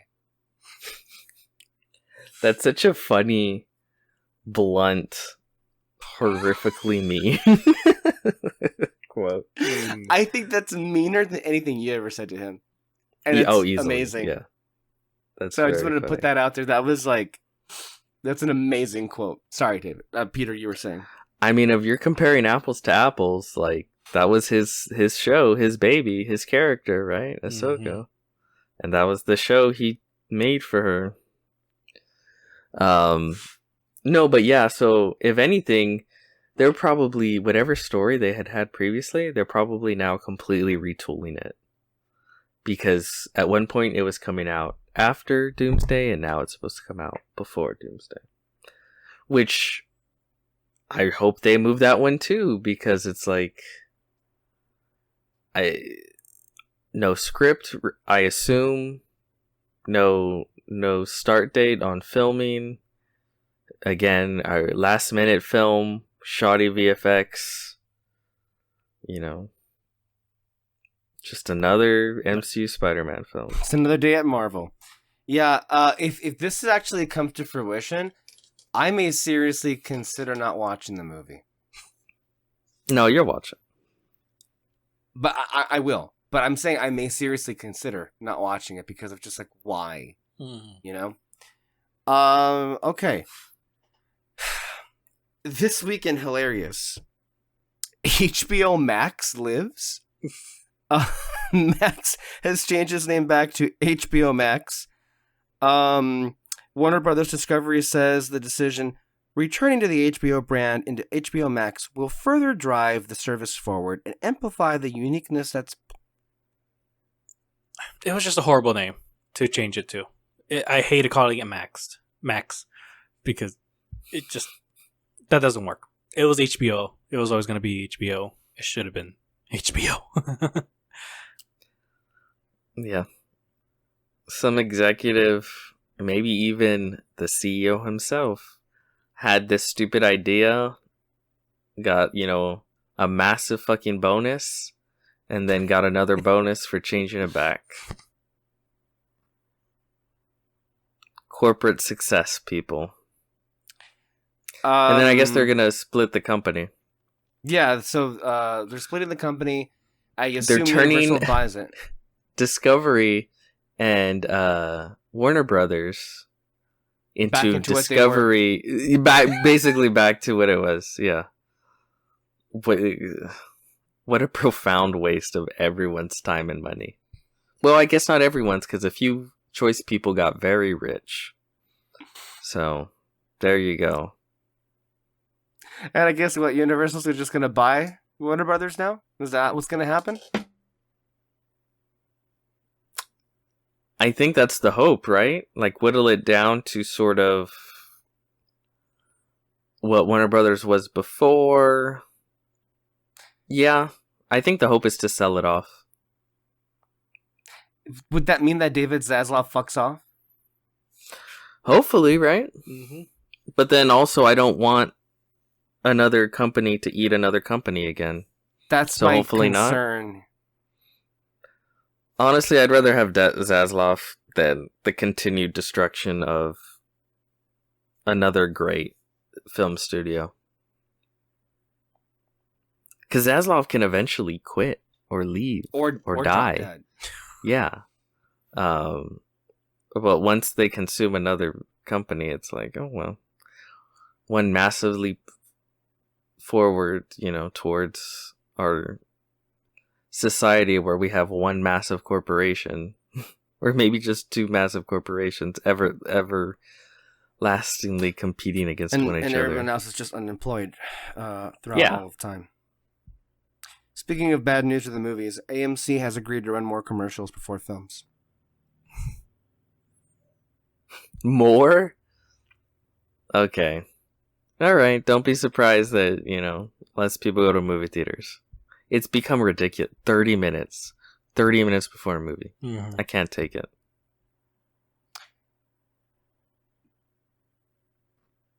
Yeah, so it would be more digestible if there were any good trailers, but there's no more good trailers that play. And so I shared with you a video over the weekend, Peter, that there are some personalities from the the Real Rejects universe that basically just walk out until the trailers are done and then go back in when their movie begins, because basically they've just been that bad. Which speaks to the experience you and I have been having these last couple of years, where it's just kind of been unbearable. The amount of just like awful trailers that we've been exposed to. Yeah. Okay. And then the regular good trailers that just they never show. But yeah. Here's some more. No, go ahead. No, go ahead. No, more bad news. Peter Sohn, the director of Elemental and The Good Dinosaur, will direct The Incredibles 3. I think the real bad news is that they're making an Incredibles 3. That shouldn't happen. But now you're not going to have Brad Bird. Evidently, they say he is writing the screenplay. Evidently, Peter Sohn has worked with Brad Bird since The Iron Giant. And people are like theorizing that perhaps Brad Bird was okay with Peter Sohn because they've known each other that long. Whatever, that's pure speculation. Regardless of what you feel about Peter Sohn, my friend, he's no Brad Bird. I would even say Brad Bird these days is no Brad Bird. Yeah. Incredibles 2 sucked. I don't like the way people try to pretend that it was good. It wasn't good. But I honestly think Brad Bird doesn't want to direct it, because I completely doubt that them at Disney don't want him back. Of course they want him back. This idea that they... I just don't think he wants to do it. I don't think he wanted to do the second one, because he very clearly didn't have a story to do the second one. I think he's throwing them a bone by being like, yeah, I'll work on the script. I'll help write the script for the third one. Yeah. But I don't think he wants to do it. And then... I'm so just surprised he even wants to be involved, because, I mean, I don't know how much of a difference it would have made, because I feel like the story just wasn't there to begin with. But evidently, as we all know, Pixar, well, I should say Disney particularly, did him very dirty, because they robbed him of a full year of production time. Because the original idea was that Toy Story 4 was supposed to come out 2018 and Incredibles 2 was supposed to be 2019, because there were significant problems happening with 4 that took precedence, and so they switched release dates, which meant that Brad Bird had to basically up production by a full year. Now, that's obviously insane. That's insane, and that kind of plays a lot into your film. I don't know how much better it would have been. Maybe it could have been a lot better, but I don't know what you would want to agree to be put in that position again. Which is why perhaps maybe he's not directing it, because he's just not wanting to be involved like that any longer. And maybe he got a nice paycheck for the script. I just feel like this movie had no hope because Incredibles 2 was so bad. Does this... I don't know. I don't have any hope for this movie. David? I know you like Peter Sohn. I don't dislike Peter Sohn. I'll tell you that. I mean, Elemental is in terms of no, I don't. In terms of what the quality film, The Good Dinosaur. In terms of what the quality is going to be like, it's going to be 50-50 shot whether it's going to be good or bad. I don't know. But I would say my only hope is they do what I thought they could do with the second one, which is just do a time skip, and they're heroes now. You can probably just skip. There's zero chance of that happening. That is too good of an idea for them to actually follow through on. But am I just wrong with that? I'm sorry that they have the worst instincts. And I also don't think Disney would let them do that because of how marketable the characters are as they are. Right? Am I wrong for thinking that? I don't know about how marketable they are as they are. Because, I mean, I feel like you can say the same thing if it was Toy Story, when Toy Story 3 came out.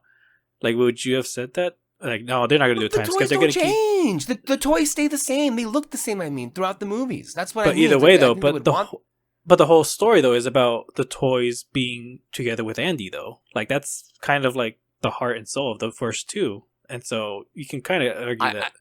I agree with you, but David, what have you seen in recent years that Disney cares at all about heart and soul? I don't think the natural progression of a storyline is something they care when they're clearly just scrapping Disney Plus projects and masquerading them as films.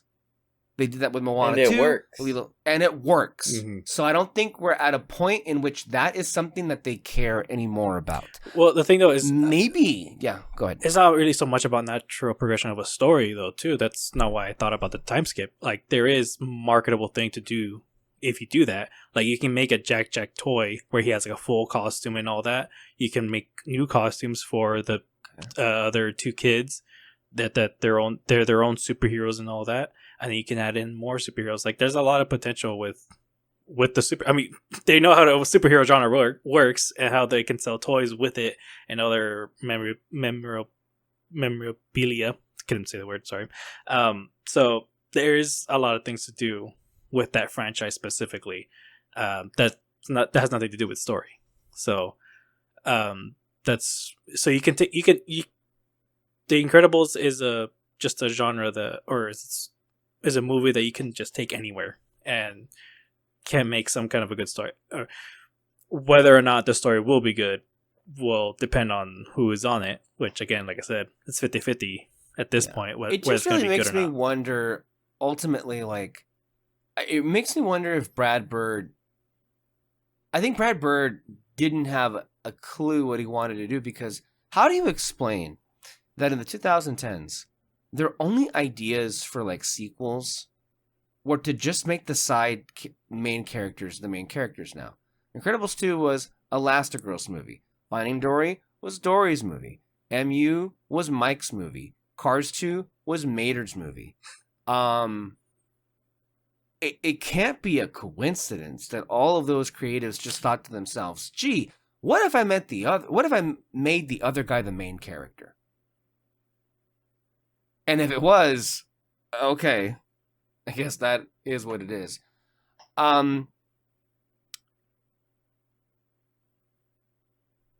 Evidently, in the last couple of hours, there have been some pretty positive reactions coming out of Elio. I am being cautiously optimistic because this Overly is a film, cautious. Overly cautious because look, here's the thing. I believe Alfred Molina, they weren't happy with what he was doing initially overall, so they brought in Domi Shi, the director and writer of Turning Red, to help finish the project. I don't know if this is like a Tony Gilroy, Gareth Edwards situation in which like one replaced the other, but I think she just came into like a script doctor. I don't know what it is, but I think she's a co-director, if not the sole director now. Anyway, here's one reaction that I screenshotted. Pixar's Elio might be the biggest surprise of the summer. A macrocosmic exploration of loneliness, brilliantly told from the perspective of a child. Very reminiscent of some of the studio's earliest, with its rich animation, silly side characters, and touching story. Bring tissues. God, I hope this movie is good. We need a good I really hope it's good. Mm-hmm. Same. I've actually been worried from the new trailers that came out of it, because I feel like they look different than what was supposedly shown in the first one. Have there been new trailers? Yeah, there are new trailers. This is the first I hear of it. Oh my God. I guess I just I just can't see any new trailers. I did not realize I have to go watch them now. Okay, that's interesting for you to say, but I mean, of course, initial reactions are interesting, but I think this one is more of like a genuine initial reaction because it's not a franchise, so it's an original property. So we'll see how these things go, but I'm hopeful. God, we need a good movie. We need a good animated movie because I love Pixar, and if they can still pull out Elio, didn't come out the way I wanted to. I'm sorry, but if they can still pull off a good movie, hopefully in the future we can get more of these, and not just fucking like Toy Story 5. Which, God, I feel like we're at a point like which is going to be the worst sequel, Toy Story 5 or Incredibles 3? Like, I think we're seriously going to have a race to the bottom here these next couple of years with Pixar sequels. Yeah, and they'll each make $1 billion. Yep, that's the depressing aspect about it. Real quick, Robert Eggers is set to direct and write a new Christmas Carol movie for Warner Brothers, and according to Deadline, Willem Dafoe is the top choice to play Ebenezer Scrooge. Give this to me right now, please. Oh, I love that. I love that so much. It's so perfect. Yeah, it's so great. It's overwhelmingly perfect. I love that shit. He's never done whimsy though. I can't imagine him handling something like Christmas. I don't think it's gonna be whimsy. It's not. He's gonna give us nightmares with this Christmas Carol or something. No, I'm into it. I like that. Same. It's great. Funny because Nosferatu, I think, ended up being like an amazing Christmas movie. I don't know why, but it came out at the right time. People loved that movie, and it made a lot of money. They wanted to go see that during Christmas time, so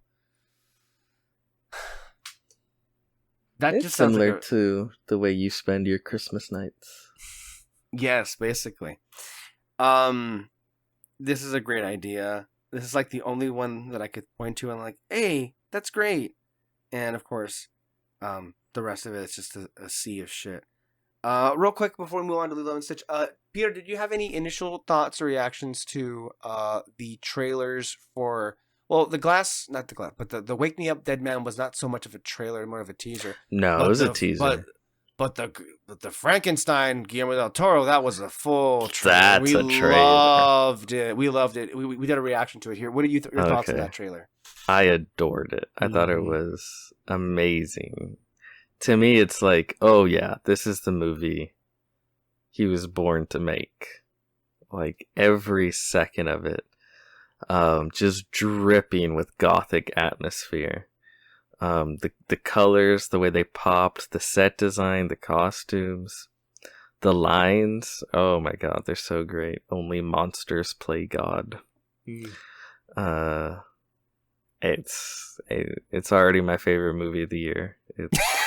I love it.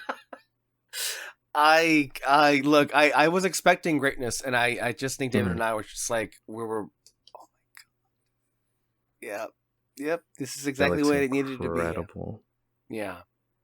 And as I mentioned in the trailer reaction that we did, I do hope that Netflix is going to be able to organize some screenings, and we're going to be able to see it in theaters, because you and I, Peter, we were given the chance to actually see Netflix and Guillermo del Toro's most recent collaboration, Pinocchio, in theaters.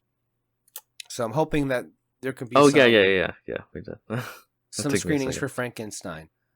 Similarly, by that token, I think they'll probably do the week thing with Wake Me Up Dead Man, I hope, so we can go and see it if it plays that way. They didn't with They did with last Lasagna. one. They did not with last one. They had a week in theaters. Yeah, not here.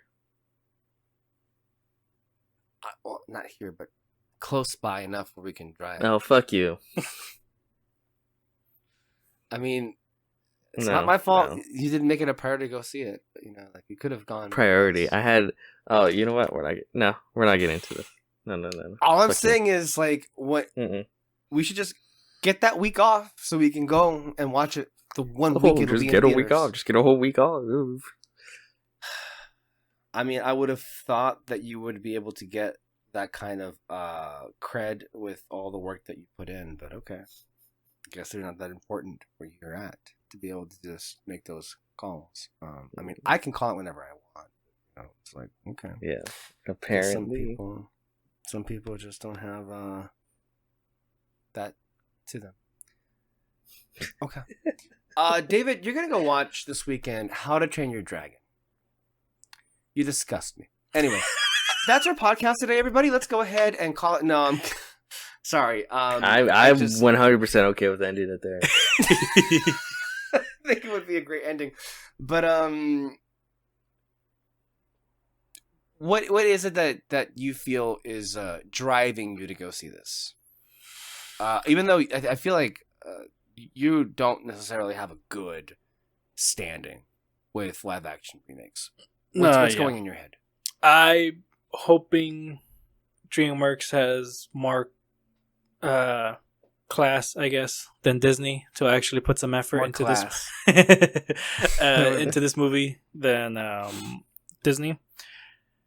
And then the director, it is the guy who directed the first original one, right? Yes. And so yeah, I'm again hoping it's Dean DuBois, I believe, right? Dean DuBois, I believe, is the original. I mean, the original is directed by Dean DuBois and Chris Sanders. Dean DuBois came back and basically did the same thing all over again. I mean, I don't know. I don't at this moment have any plans to see it. Peter, do you? I will never watch it. There's no reason to. I guess my argument is you've already seen it. Yeah. It came out in 2010. And if I want to see it again, then it already exists. Mm-hmm. I legit got so mad. I was legit like, when I'm with like family, I keep the movie stuff to myself. Yeah. Like your beliefs. Some sass was coming out when they were talking about Lilo and Sitch. So like the week before it came out. You and Sass? No. They were all like talking about how excited they were for Lilo and Stitch, and that they were going to go make plans to go watch the movie. And I'm just sitting there, furious, like, boiling. to myself, you people fucking disgust me. And then of course one of them goes off. It's like, oh, I can't wait to see it. And I didn't even think twice. I'm like, you already have. And she was like, what? No, you already have. In 2002, you've already seen the movie. There's literally nothing different. And then another one starts pushing back, saying, well, this is different and this is different. Those are cosmetic changes. They're not, it's the same story. You've already seen it. Well, was it the same story? Well, that's the tough part. It's oftentimes it's not the exact same story. It's a worse version of the story. It's the same story, slightly worse. Which compounds. That's also the thing I'm curious about with How to Train Your Dragon, because like if it's just the exact same story, shot for shot, and maybe some slight add-ons, I don't know, then it's fully, ingrained in me now. Okay, there's absolutely no reason to make these things. Just stop it. Well, I caught a sneak Grace Randolph's review, and she just said it's a shot-for-shot remake. So there's that to look forward to. Yeah, I've seen multiple people say it's literally just the same movie. Like it's the closest you're gonna get to a shot-for-shot remake with these live-action remakes. Well, David, didn't you watch that video that I sent? Of course you didn't. Or maybe you did, I don't know. But didn't I send someone's, like, they were, like, an early fan screening of it? Did no one watch that? I don't know if it was a video, but I know you sent a pic. No, actually, no. Yeah, I think you did. It was just someone saying, like, it was bad. It was really, really bad. But those were, like, early screenings of it. And from what I'm seeing, the people that I follow, they're saying what you guys just said, which is that it's just a shot-for-shot remake. It's everything that you love about the original. Which, in fairness, isn't that just bad, though? I mean, if you're just copying a movie... I mean, if the story is good, then the story is good. Like, that's the thing. But, yeah. Turns for everyone else, it should just be like, all right, you made the same movie. Congrats. We gotta move on now. Here's the quick clip. I've kept quiet for a month about the How to Train Your Dragon live-action remake because I've seen it. Because it was so bad that I almost thought, you know what, maybe I need to sit on it. But then the more I thought about it, the worse it got. So yeah, my school gave me a free screening of this in April. I went in optimistic. I went in with an open mind. Coming from someone who is... How to Train Your Dragon is my bread and butter. It is such a big inspiration for me. So I was like, you know what? It's the original director, the animated one, so clearly he knows kind of what he's doing. Oh my god. Jaw-droppingly bad. So, we'll see what you think. Anyway, you mentioned earlier, is the Lilo and Sitch story the same story? Okay. Preface it, of course, as we usually do. The live-action remakes by Disney are legendarily bad. They are amongst the worst movies ever made, and especially, I think they're just tied synonymously with this bad state of filmmaking where we are right now. In every single case, the live-action remakes have, at best, been shameless ripoffs, and at worst, have been these monstrous concoctions that fundamentally misunderstand the intent of the original storytellers and the storytelling happening in those stories. And seemingly most of those are that's all that they are. Is here's the same but worse, and then here's something new and fucking so terrible that it destroys the story. And I don't think anybody here was surprised that Lilo and Sitch, the live action remake, also too fell victim to this. I want to make it very clear here. From the moment that this movie was announced, all of us collectively groaned, and we all were spiritually offended by this creation. This is the one where we all were like, you have crossed a fucking line. And when the trailer came out, I still have not watched the trailer. I've not watched it. I refuse. And I'm not, so far, not watching this movie. But of course, as the still images came out, there were the side-by-side comparisons of the animation and live action. One's beautiful, one's fucking ugly. Then the movie came out, and then we heard what these foretold changes were. And you really, really just, like, again, you have to just catch yourself. Like, you already know going into this gonna fuck it up. They're gonna do some stupid shit. And yet, isn't it the case that they still are able to surprise you with just how bad they can actually break a story that they already told many years ago the perfect way to tell it? But see, that's why that happens, right? It's like you have. I'm not gonna say it's perfect. Like no movie's perfect, but it's like this is pretty much the best version of this story in the way that they put it out. Like these are great films. Same with like The Lion King and so many of the best films by Disney. And then you have to remake it. And then you feel like you have to justify remaking it. So in an attempt to justify remaking it, you change some things here and there to say, well, it's a different story now. Without realizing those things you're changing are essential building blocks to the story you're telling. So you turn around and the film's left without a foundation and it collapses in on each other. And some people don't understand that. They're like, well, if the film is essentially the same as this other film, how can one film be amazing and the other one be complete garbage? Right? And it's because those tiny changes were like part of the fucking DNA of what made that first version of that story work. And from what I hear, again, I have not seen it, nor will I ever see it. That's what they did to Lilo and Stitch. In maybe the worst way imaginable, considering a lot of the changes compared to the changes they've made with other films. David. I hated it. The changes that they made too. Did you watch this? Did you watch the movie? No, I just saw people's breakdown of it. You just know, yeah, okay. No, yeah, I know. The breakdowns of these were, again, just still, it takes your breath away, doesn't it? Just how. So, the first inkling that we heard was like they took out the ugly duckling storyline. Mm-hmm. Which, in many ways, as Peter said immediately, isn't that the whole movie? The heart of the film. That's really Stitch's whole fucking character arc. Yeah. Like, and again, and you don't have the animation, so you don't have the beautiful visuals to lean back on. The movie looks fucking ugly now. And cheap. There's just death by 1,000 cuts, these remakes.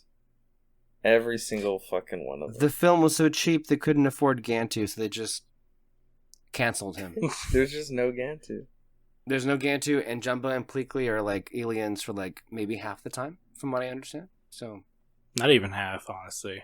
Just literally in the first, 10, 15 minutes? Which is fine because they look ugly anyway, so like who wants to look at that? Yeah. No cross-dressing, because Disney is more conservative now than they were in 2002? When did this movie come out? Yes, 2002. Yeah. Oh yeah, that's true. Yeah. There's no cross-dressing. Okay. Guys, they literally end the movie with Nani giving up Lilo to the state.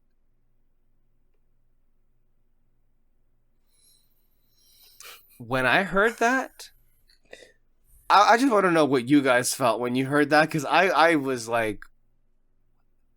Mm-hmm. No, yeah. It's just...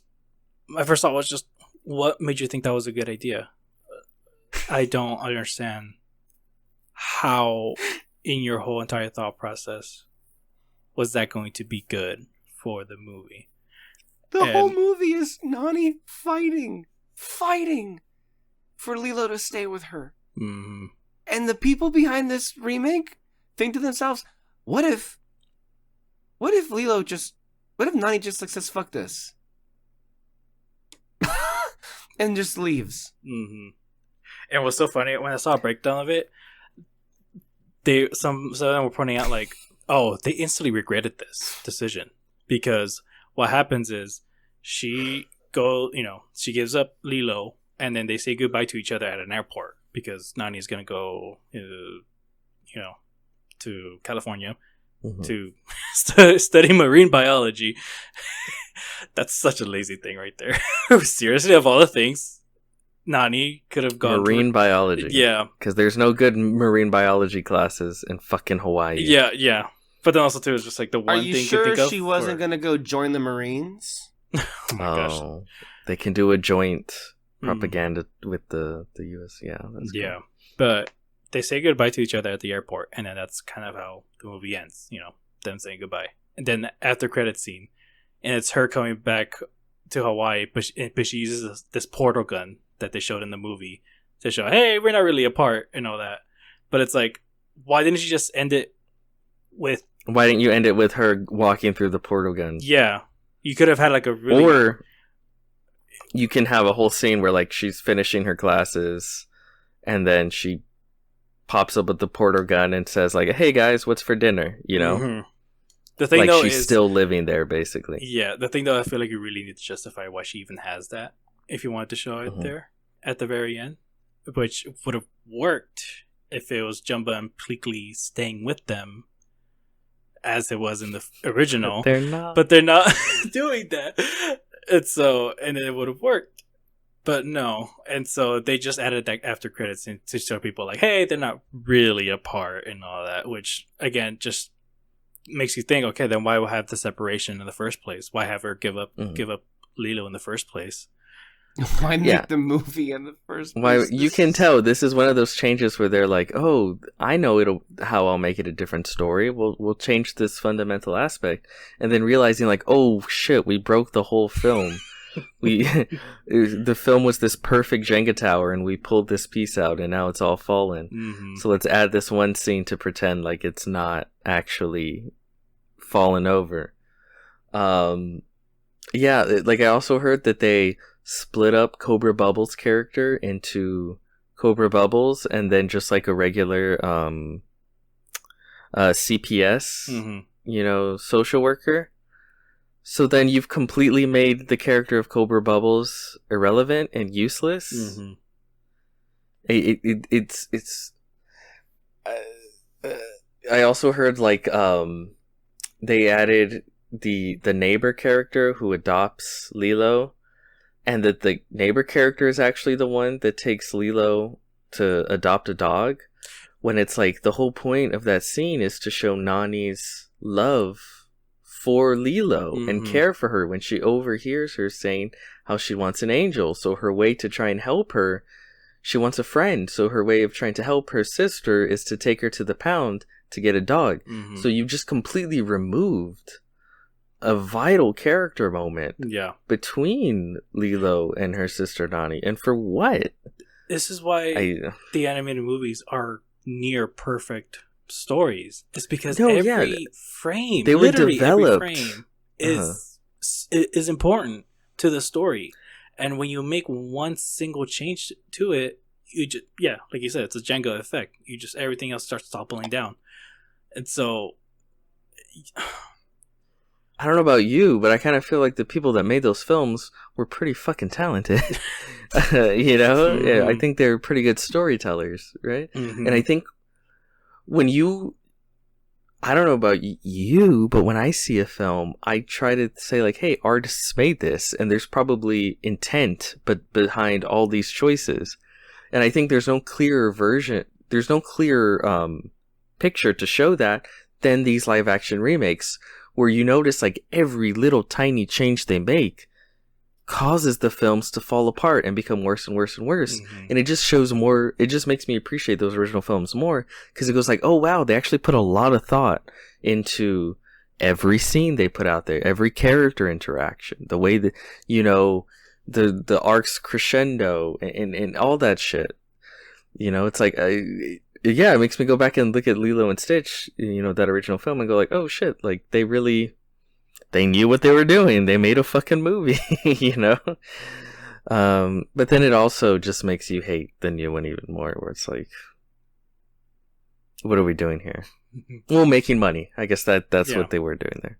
Cashing in. And it gets worse.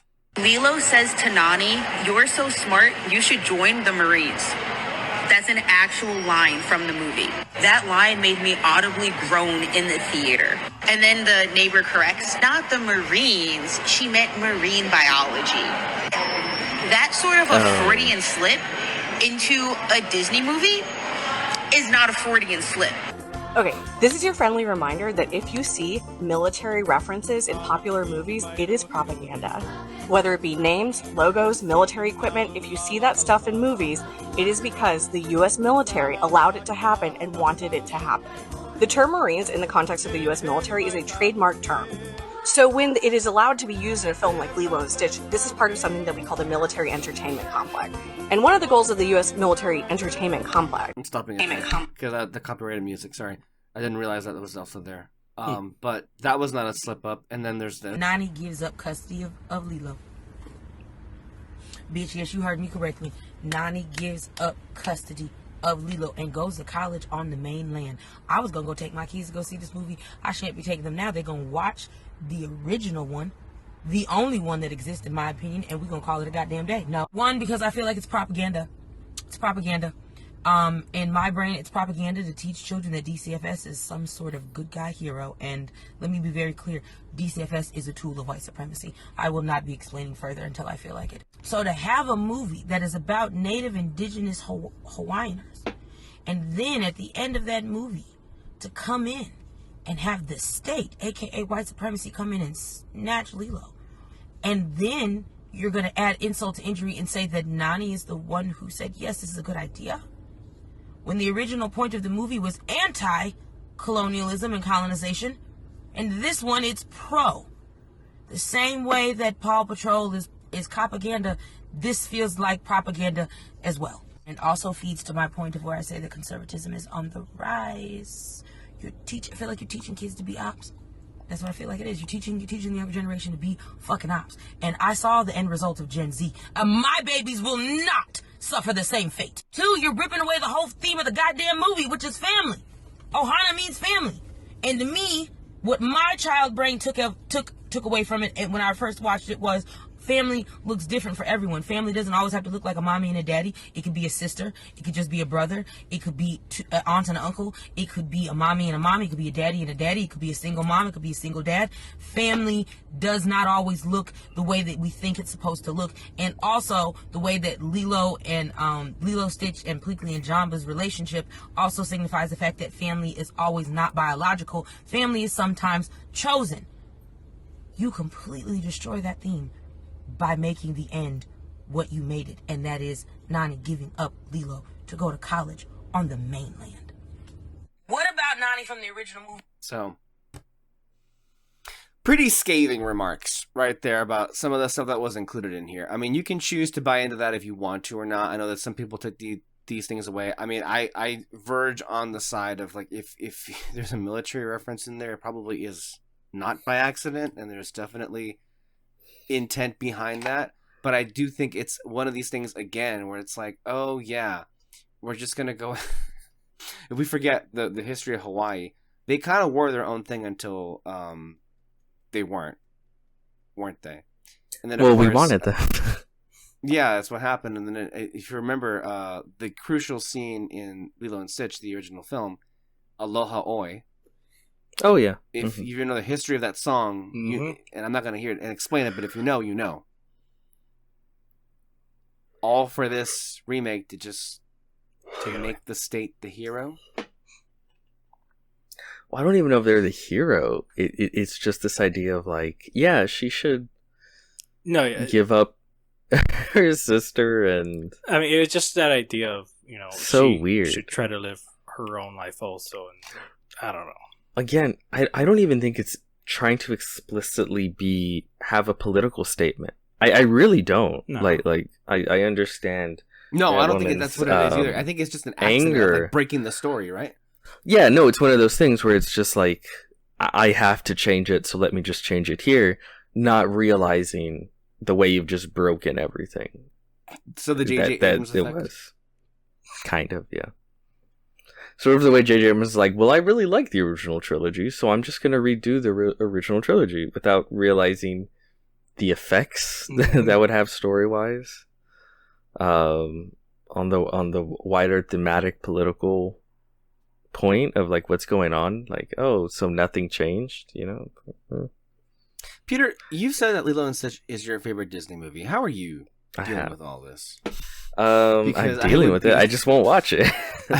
It's just infuriating. I will say though, if there is good news, is all this proves is what a lasting treasure that movie is, and that franchise and those characters are. Because I think Lilo and Stitch is one of these rare franchises. Up until, of course, I'm not considering this in as far as like my headcanon is concerned, but for the most part, the Lilo and Stitch series, the theatrical film, the 3 direct-to-DVD standalone movies, 2 of which were actually just the beginning and the end of the series, and then of course the series itself, I think were handled very well. Like that all was like from 2002 to 2006, I believe, and I think all of that has lasting impact to this very day. Like, and to think of that, Lilo and Stitch, I believe at one point Disney was trying to shut down. They didn't know what this was, and of course, 20 plus years later, it's like, oh yeah, this film is a behemoth, and there are many people who once again were caught by surprise. Like, what? I didn't realize. Like, older people, like in their 40s or 50s, by the way. They were like, what? I didn't realize this was a big thing. Well, we could. Well, there's a reason why it made so much fucking money, right? Yeah. This obviously. remake. So, I mean, it's interesting. There was a video I saw that I'm not sure what's left of the Disney Channel these days, but apparently because of the success of the film, they're now going to put episodes of the Lilo and Stitch series back on there. So if that show gets a new audience, that's great, because I legitimately believe that that's one of the best animated series that they've done, like, ever. So there's that. But yeah. I'll leave you with this. This is the last clip, and then we can call it a day. This is Grace Randolph, which I think she might have finally jumped off board. This is just a crass cash grab that is not only all business and totally devoid of creativity, but illustrates, and this to me is what is the most shocking, a total lack of understanding of the original film. Beyond Stitch sure makes us a lot of money. That they don't value what they have is, I think, what it's just so shocking. Value or maybe even understand. It's just... And they don't even get that right, by the way. They make a lot of money off Stitch, and yet he's not very much in the film. All right, so that's my rant about Lilo and Stitch.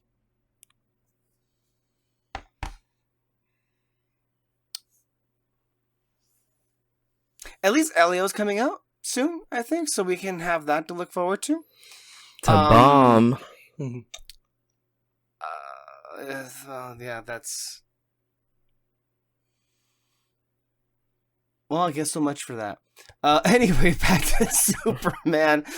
We're all in, and we hope to have... I know that in the coming weeks, there are a couple of projects, Elio included, that we're interested in experiencing. There are new projects coming out in the coming weeks by Celine Song and Mike Flanagan, both of which we are huge fans of on this channel. David is going to go and watch How to Train Your Dragon. And so there will be films for us to come back on here and discuss fairly soon. And as we mentioned before, keep an eye out for an episode in the very, very, very near future. I want to say maybe next week we're going to be ready, fingers crossed, to record it actually.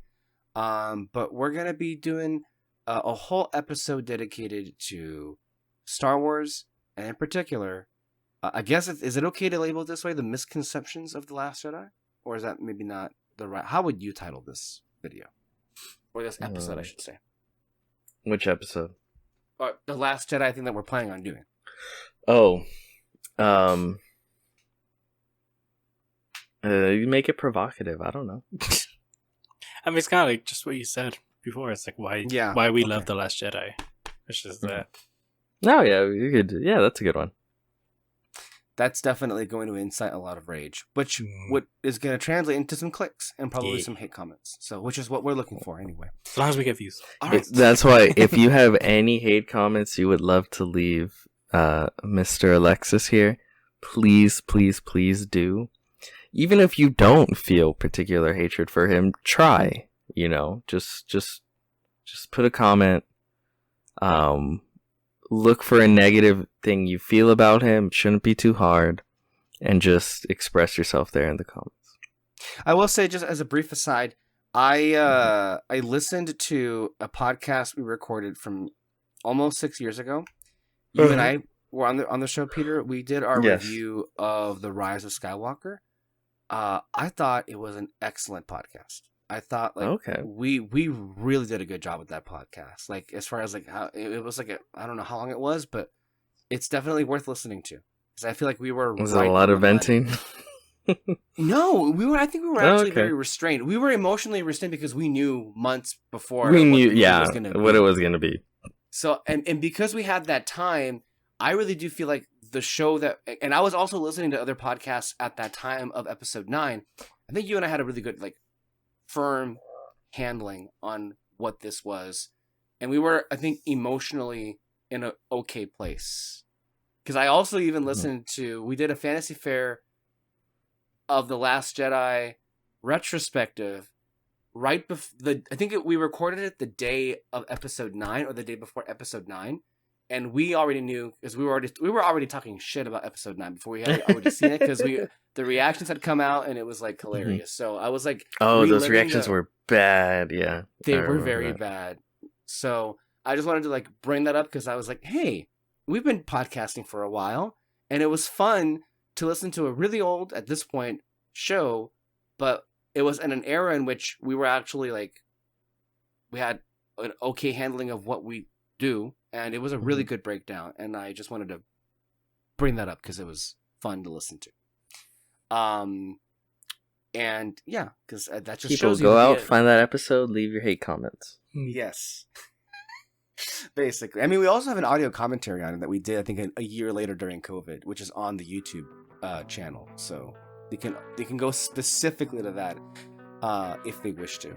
And by the way, before we close out today, I'm pretty sure we did one for Last Jedi, and I'm pretty sure there were some comments on that because it's probably. So we should probably look into those if that's the case. Anywho, thank you, Peter. Thank you, David, for being here. Peter, make sure that when you come back, you actually wear the wig because it was a bit unnerving for us to watch. Anyway, stay under our red spotlight for more content and more movies. See you guys next time. Bye, everybody. Bye.